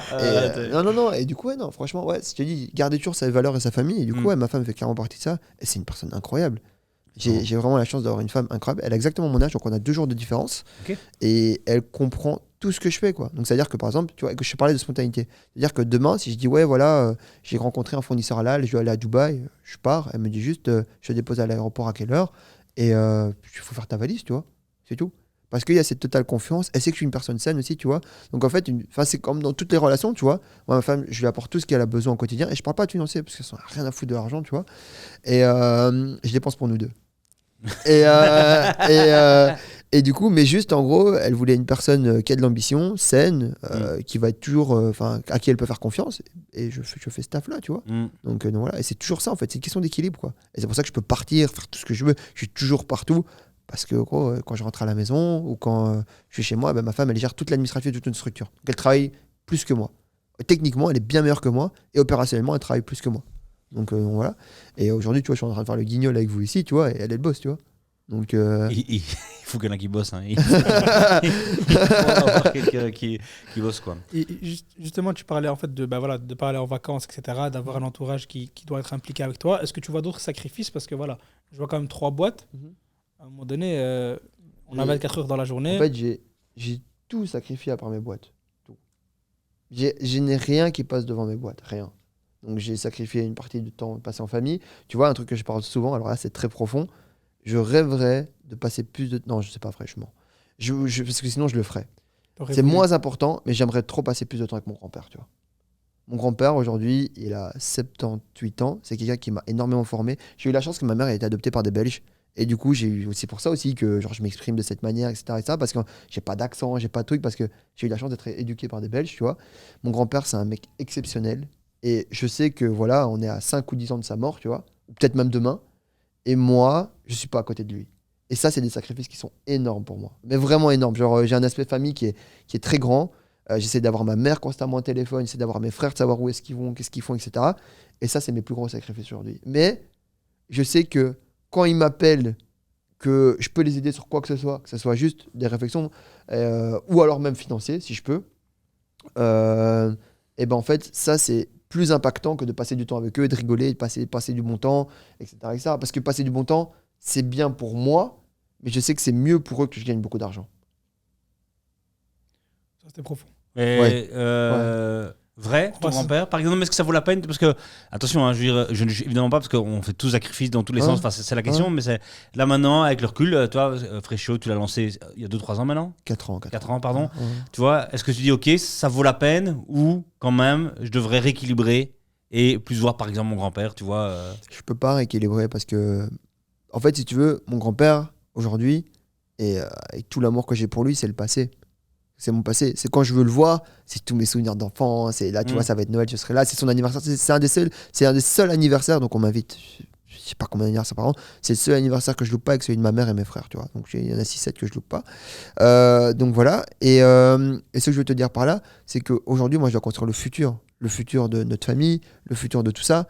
Et je peux pas rester dans le passé. Et beaucoup de gens restent dans le passé, tu vois. Je peux pas rester dans le passé avec mon grand-père à commencer à pleurer avec lui, lui faire des câlins et passer plein de temps et dire papy, viens, on va faire ça, viens, on va faire ça, viens. Ah, je sais que t'adores la Formule 1, viens, on y va, machin, bazar et tout. Alors qu'en fait, je sais que lui, fondamentalement, voilà, ça lui fera plaisir, mais sans plus. Alors qu'en fait, derrière, j'ai peut-être 30, 40 personnes qui arrivent, que ce soit ma famille, celle de mes frères, etc. C'est tous des gens qui vont avoir besoin de nous. Et on doit penser à ces gens-là, tu vois. Et je peux pas prendre mon égoïsme de passer du temps avec mon grand-père alors qu'on a 30, 40 personnes qui arrivent derrière nous et qu'on pourra créer de la valeur ensemble. Ouais, c'est un peu brutal, hein. Ça se discute, hein, quand même. Ça se discute, hein. Parce que demain... Mais c'est évidemment tes choix et... ouais, mais ça existe, moi je suis mais je veux dire, tu vois, c'est le passé, là, c'est le futur, c'est beaucoup plus franc que quand tu dois parler de levée de fonds et tout, non, mais c'est chaud, quoi, de dire ça. C'est comme ça que je pense. C'est Ouais. comme ça que j'ai toujours fait. Et pour le moment, en fait, tant que je gagnerai de l'argent, personne ne me dira que j'ai un tort. Le jour où je gagnerai plus d'argent, que je serai pas bien, en fait, tu vois, là, tu me diras que j'ai tort et que Marvin, tu t'es trompé totalement et que tu étais un guignol, tu vois. Et je suis hyper ouvert à ça, encore une fois. Donc voilà, malgré l'ego, etc., j'adore prendre des claques pour me dire, ok, ça, franchement, t'as rien compris, mec. Faut que tu revoies ta position et ta manière de faire, quoi. Non. C'est hyper important. Parce que quand tu es trop longtemps dans le vrai, je parlais avec des entrepreneurs plus expérimentés, on parlait avec le mec là, qui fait plus de 30 bars d'Emida là, et il me disait, le problème en vieillissant, c'est que tu deviens sûr de certaines choses. Et il n'y a rien de pire que d'être sûr de certaines choses. Parce qu'en fait, tu n'es jamais sûr de rien, le monde change et évolue beaucoup plus vite que toi. Et encore une fois, tu vois. Donc je te dis, ouais, tu parlais de sacrifice, ouais, j'ai tout sacrifié, tu vois. Je rêverais de pouvoir faire encore plus de sport que ce que je fais actuellement. Je peux pas, tu vois. Parce qu'en fait, en dehors du fait que oui, je peux aller au sport et je vais au sport, mais ça me bouffe mon énergie et après je suis down pour la journée, tu vois. Parce que quand je vais au sport, comme d'hab, je peux le faire à fond. Je reviens, je suis KO, je suis un zombie, je dois prendre 8 cafés dans la journée pour essayer de tenir, rester sur les réunions. Les mecs à la fin, vers 18h, j'ai envie de dire ferme ta gueule, je suis fatigué, tu vois, mais je peux pas. Donc voilà, parce que je peux pas. Et du coup, en gros, c'est toujours ça, tu vois. Du coup, je me compense dans les restos, mais du coup, je grossis, du coup, je suis pas content. Enfin, c'est juste ça. Mais je sais que la métrique la plus importante, c'est de gagner un maximum d'argent. Je le sais, tu vois. Et je sais que c'est ça qui aide et qui me permet, tu sais, plus tu as d'argent, plus ta vie est facile. Mais elle est vraiment simple, tu vois. Quand tu vas aux courses, aujourd'hui, moi je me rappelle, quand j'allais aux courses et que j'étais salarié, je regardais tout. J'achetais la salade la moins chère, le truc le moins cher, le truc, etc. Et essayer d'avoir le meilleur rapport qualité-prix. Aujourd'hui, tu vois, en sortant d'ici, je vais aller aux courses, tu vois, pour les produits ménagers. Évidemment, j'allais dire ce qu'il nous raconte, lui. Il n'a plus rien à foutre de Fréchéo. Non, je vais aller aux courses, je prends juste ce que j'ai besoin, tu vois. Mais ça, c'est une charge mentale en moins.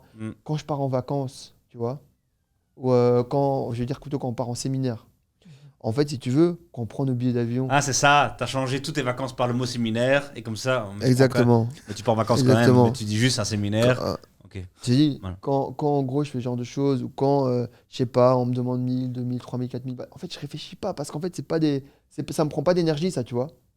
Mais ce qui me... Tu peux dire ça devant le micro, qu'on me demande 2, 3000, 4000 balles, je réfléchis pas. Si ta famille te demande des sous, tu vois. J'ai mon petit frère, par exemple, j'ai mon petit frère qui est aux États-Unis, tu vois. Ouais. Et en gros, il a besoin d'argent des fois. Ouais. Bah, je lui envoie, tu vois. Ouais. Ah oui, il y a moi, et machin, tout. Je m'en fous, tu vois. Enfin, donc voilà, et c'est ça que je veux te dire. Et en gros, quand tu prends ces trucs-là, ben en fait, tu te dis, ouais, en fait, mon truc qui règle tous les problèmes, c'est l'argent, tu vois. Alors oui, ça va pas régler ma santé, fondamentalement. Ça va pas régler non plus mes relations amoureuses ou genre ou mes relations familiales. Mais quoi qu'il arrive, quand je sais que la majorité, 80% des problèmes que les gens ont ici, c'est des problèmes liés à l'argent, tu vois. Il n'y a pas d'autres problèmes. Et ben en fait, autant se concentrer sur le 80%, quoi. Et en gros, c'est comme ça que je règle la majorité de mes problèmes aujourd'hui. Donc oui, c'est des gros sacrifices, mais derrière, en vrai, ça facilite les choses de dingue, quoi. Et maintenant, on va entamer la dernière partie de nos discussions sur justement, ici, tu nous racontes une histoire quand même de succès et d'argent en tout cas qui rentre, t'as une immobilière, une belle voiture. Est-ce que tu as investi dans des startups en Belgique ? Non, pas du tout. Non, pas du tout, très cash, bam, réglé ici. Je suis un très mauvais investisseur en fait, parce que je suis beaucoup trop optimiste et j'ai beaucoup trop confiance en l'être humain. Et en gros, je suis très mauvais. Du coup, je préfère faire moi-même. Mais encore une fois, en fait, je faisais une vidéo là-dessus. Faut savoir où est ta place.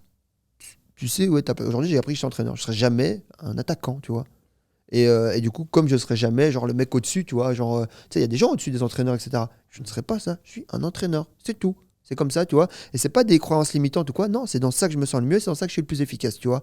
Et tu vois, enfin, être entraîneur, c'est bien. Il y a des gens qui entraînent, tu vois, Anderlecht, il y a des gens qui entraînent le PSG, il y a des gens qui entraînent Barcelone. Enfin, tu vois, en fait, c'est juste savoir où est ta place. Mais une fois que tu sais où est ta place, bah, fais ton job le mieux possible et essaie d'aller le plus haut possible dans ta catégorie, tu vois.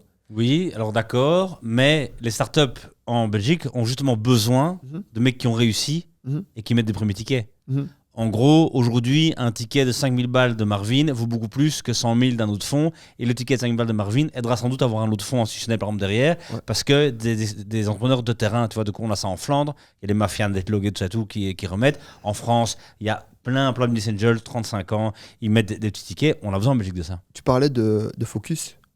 Parce que oui, fondamentalement, les 5000 balles, ça va rien changer à ma vie. Mais le temps que je vais devoir mettre avec cette personne et le temps que cette personne compte sur moi, parce que moi aujourd'hui j'ai mis 5000 balles, elle potentiellement a peut-être perdu 20% de son projet, tu vois, ou une connerie comme ça. Et en gros, même moins, peut-être 5%, mais c'est énorme pour elle. C'est tout son temps, toute son énergie, tout son amour qu'elle a mis là-dedans, tu vois. Et moi, en fait, j'ai mis 5000 balles, appelle-moi si t'as 2-3 problèmes, et c'est tout, tu vois. Aujourd'hui, j'ai pas ce temps-là, tu vois. Peut-être que plus tard, tu vois, je te dirais, écoute, j'ai monté un family office, et potentiellement, j'en accueille 50 par mois, tu vois, on leur met des créneaux de 15 minutes, et on essaie de voir un peu ce qu'on peut faire avec eux. Mais je pense que le marché évolue tellement vite que quand j'aurai mon family office, je serai has-been de dingue. Ouais, mais tu l'es pas maintenant, c'est ça qu'il faut me Ouais, profiter. mais je sais, T'es un peu notre Anthony Bourbon, je trouve, le mec de feed. T'es un peu ce gars-là ici. T'es cash, machin. Il a créé son fonds, il est très clivant. Je trouve que si tu donnes des réponses qui sont très franches, donc ça pourrait marcher.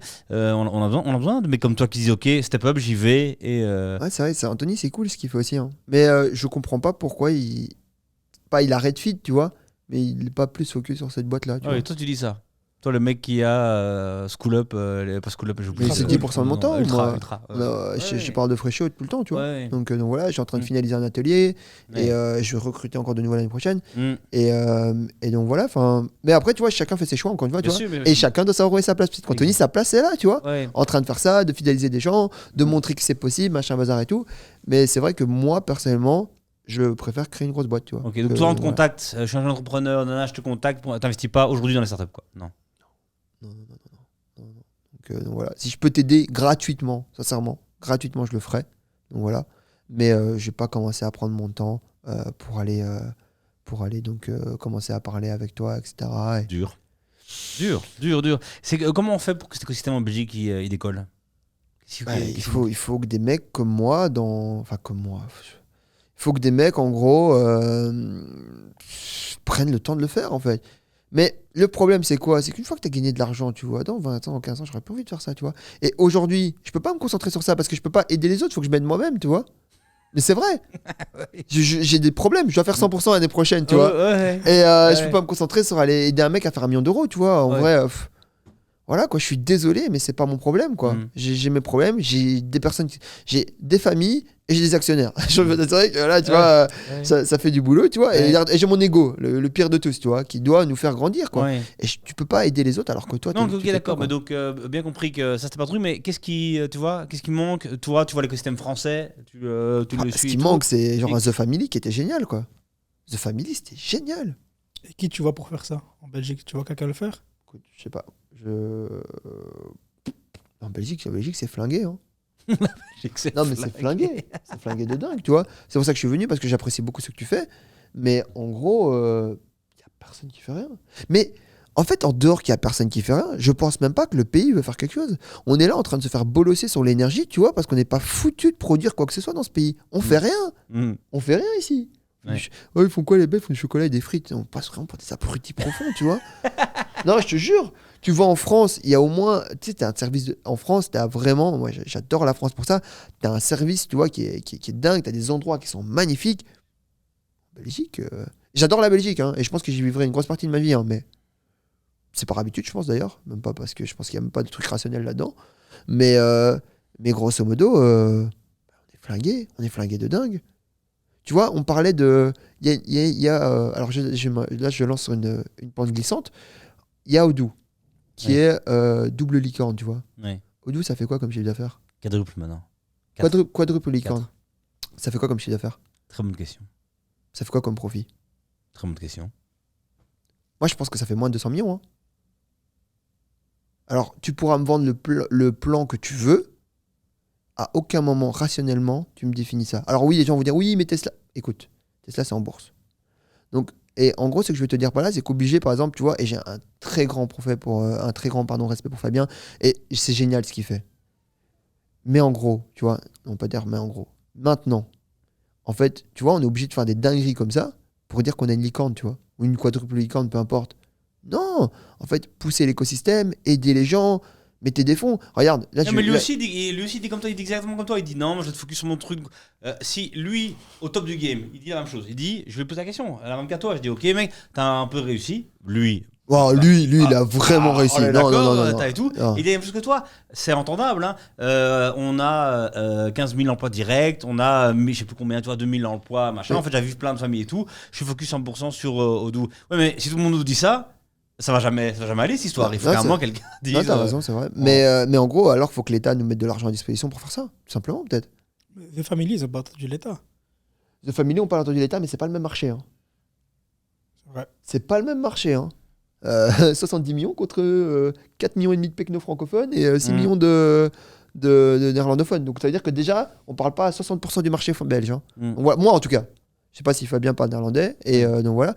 Mais puis je me compare pas du tout à ce mec, il est vachement loin, ça serait no offense, même de nous mettre l'un à côté de l'autre. Donc voilà. Mais en gros, tu vois, en Belgique, le système, il est éclaté, tu vois. Et je te dis, je pense que notre meilleure boîte, c'est Odoo, tu vois. Ouais. Alors, big respect, tu vois, mais ils sont où les autres? Et on n'est pas plus cons, hein. Donc, Aerospace satellite, hein, Hacker et tout. Dans les startups qui commencent, est-ce qu'il y a une boîte? En fait, même pas ça. Parce qu'on va quand même finir par une note positive. Ok, le pays flingué. Mais, non, mais le pays est flingué, mais on y est là, on y vit, on en profite, on contribue, on paye nos impôts, on fait nos trucs. Mais ce que je veux te dire par là, c'est que qu'est-ce qui fait bouger le monde aujourd'hui? C'est les entrepreneurs. À partir du moment où tu pousses pas les entrepreneurs, t'es où? Tu vois? Tout juste. Et du coup, en fait, on pourra pas avancer, quoi. Regarde, et c'est la dernière pique. Les plus gros abrutis que je vois en Belgique, c'est Bruxelles Finance, tu vois. Bruxelles Finance, c'est des gros abrutis. Et je vous les mets droit, direct, hypercute, les gars. Parce que j'en ai rien à foutre et j'ai pas besoin de votre argent. Mais en gros, eux... Putain, je me rappellerai toujours... Il y a une meuf là-bas qui s'appelle... Tu vois. Ok. Je vois très bien à qui tu parles. Ne donnons peut-être pas les noms. Enfin, en tout cas, on le bipera. Ok. Oui. Mais en gros... Et le pire, tu vois, c'est que au début, je pensais que c'était moi le problème. Du coup, je me suis dit... ok, fine, t'es juste pas bon. Et ok, tu vois, ça s'arrête là. Bon, c'est pas grave. Mais quand j'ai vu d'autres gars, d'autres boîtes, et des startups, on ne citera pas non plus, qui sont très bons et bien meilleurs que moi, qui sont aussi fait genre envoyés à la merde, je me suis dit, mais qu'est-ce qu'ils font Vous Bruxelles finance quoi Vous financez vos salaires, de guignol, c'est ce que vous faites, tu vois. Non, je te jure. Alors, je tiens juste à te dire que j'étais pas au courant. Moi, ils ont investi dans ma première boîte. Ah, bah voilà. Je tiens à le dire. Mais ils ont refusé 3 fois celle-ci. Tu vois. Donc tu vois comme quoi, j'étais pas loin de la vérité et je savais pas, hein, on en a pas parlé. Hein. Et qui aujourd'hui fait du beau chiffre et tout. Mais voilà, donc je vais pas dire que je suis d'accord avec la violence que tu avais, Marvin, quand t'as dit ça. Mais c'est évidemment qu'il y a des fonds plus actifs que d'autres et que certains, parfois, ça peut être. Et évidemment, aussi quand t'es entrepreneur, t'es convaincu de ton projet. Oui, donc mais t'arrives et t'es là, t'es méga chaud et c'est sûr que quand en face on te dit oui mais t'es déjà nerveux. Mais c'est vrai que en tout cas c'est pas certainement pas le fonds plus actif pour les startups. On est d'accord. Mais ce que je veux te dire par là, c'est que en fait tu vois, quand tu dis oui, je suis pas convaincu de mon projet, oui, et j'ai eu cette remise en question, donc je me suis dit c'est pas grave, je suis mauvais, tu vois. Mais quand toi, tu vois, d'autres acteurs encore, tu vois, on est beaucoup là, tu vois, être mauvais. Ça fait quand même beaucoup de gens mauvais pour des gens qui font des choses, tu vois. Non, c'est vrai.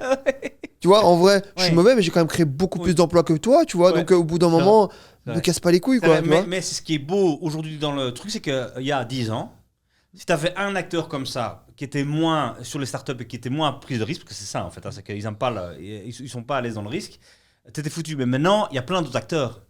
Et donc, qu'il y en ait un qui soit, selon beaucoup d'entrepreneurs, peut-être moins dans le risque. Heureusement, il y a plein d'autres fonds qui existent maintenant et qui y vont. Et ça, je suis d'accord avec toi plus comme avant, à 100%. Mais on parle de Bruxelles Finance, on parlait de la Belgique. Hein. Ouais. Donc, Bruxelles Finance, on est au centre. Hein. Ouais. Donc c'est pas le truc positif si vous voulez terminer, mais on est d'accord. Dis-nous quand même, il n'y a pas d'entrepreneur qu'on connaît pas qui te fait, tu vois, en Belgique, tu te dis putain, ça c'est vraiment quelqu'un. Oh putain, c'est vraiment une question, tu aurais dû me la poser avant.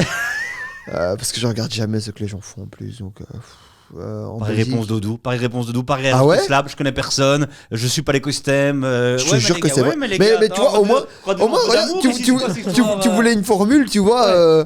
Voilà, tu vois, je te jure. Hein. Ok, donc Belfus de mettre quelqu'un à côté de toi, c'est qui? Sur la prochaine affiche Belfus, prochaine campagne, qui y mettent? Je sais pas, on commence par Nathan 95, tu vois.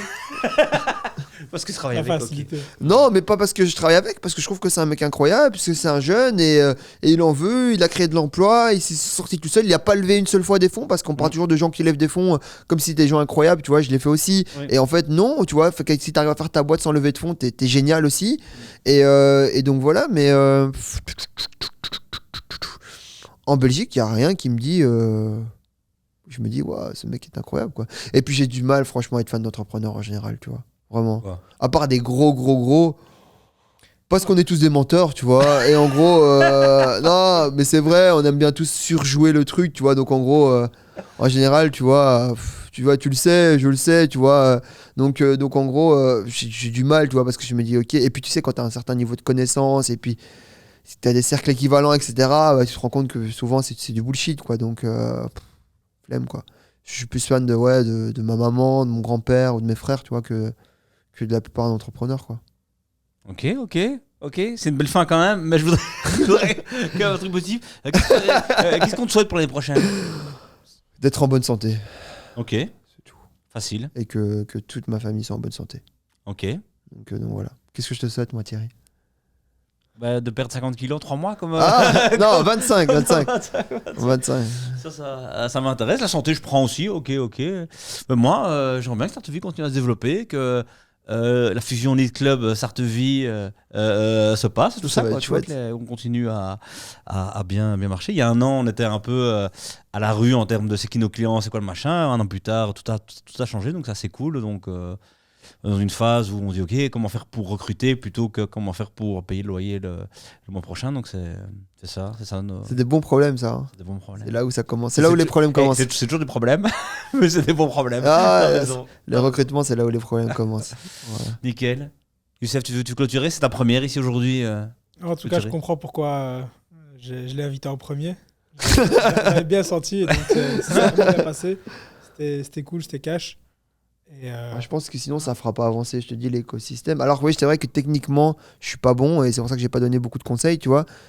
Mais et c'est encore un exemple de plus où je peux dire que même si t'es pas bon techniquement, tu peux faire des grands trucs, quoi. Les beaux s'en terminent là-dessus. Moi, je reste vraiment sur rationnel, mais ça, tout le monde l'aura tellement entendu. Sans fois que celui qui a pas retenu ça, c'est qu'il a rien écouté. Et je trouve que quand t'as des objectifs, si les gens rigolent pas, c'est que c'est pas ambitieux. Ça, c'était très bon. Mec, longue vie, quoi. C'est ça Les qu'on mecs, souhaite, hein. longue vie à tout le monde, en fait. Nickel. Abonnez-vous bien sûr à notre chaîne. Abonnez-vous à Ultra. On trouve c'est quoi le. Non, le tu peux blast t'abonner à mon Instagram, Marvin Ok. NDI, tu vois. Et si t'as des questions, j'essaierai de te C'est là répondre. que ça se passe, quoi. Donc voilà. Nickel, top. À plus. Merci, Marvin. Merci les gars. merci. Nickel. Et ciao.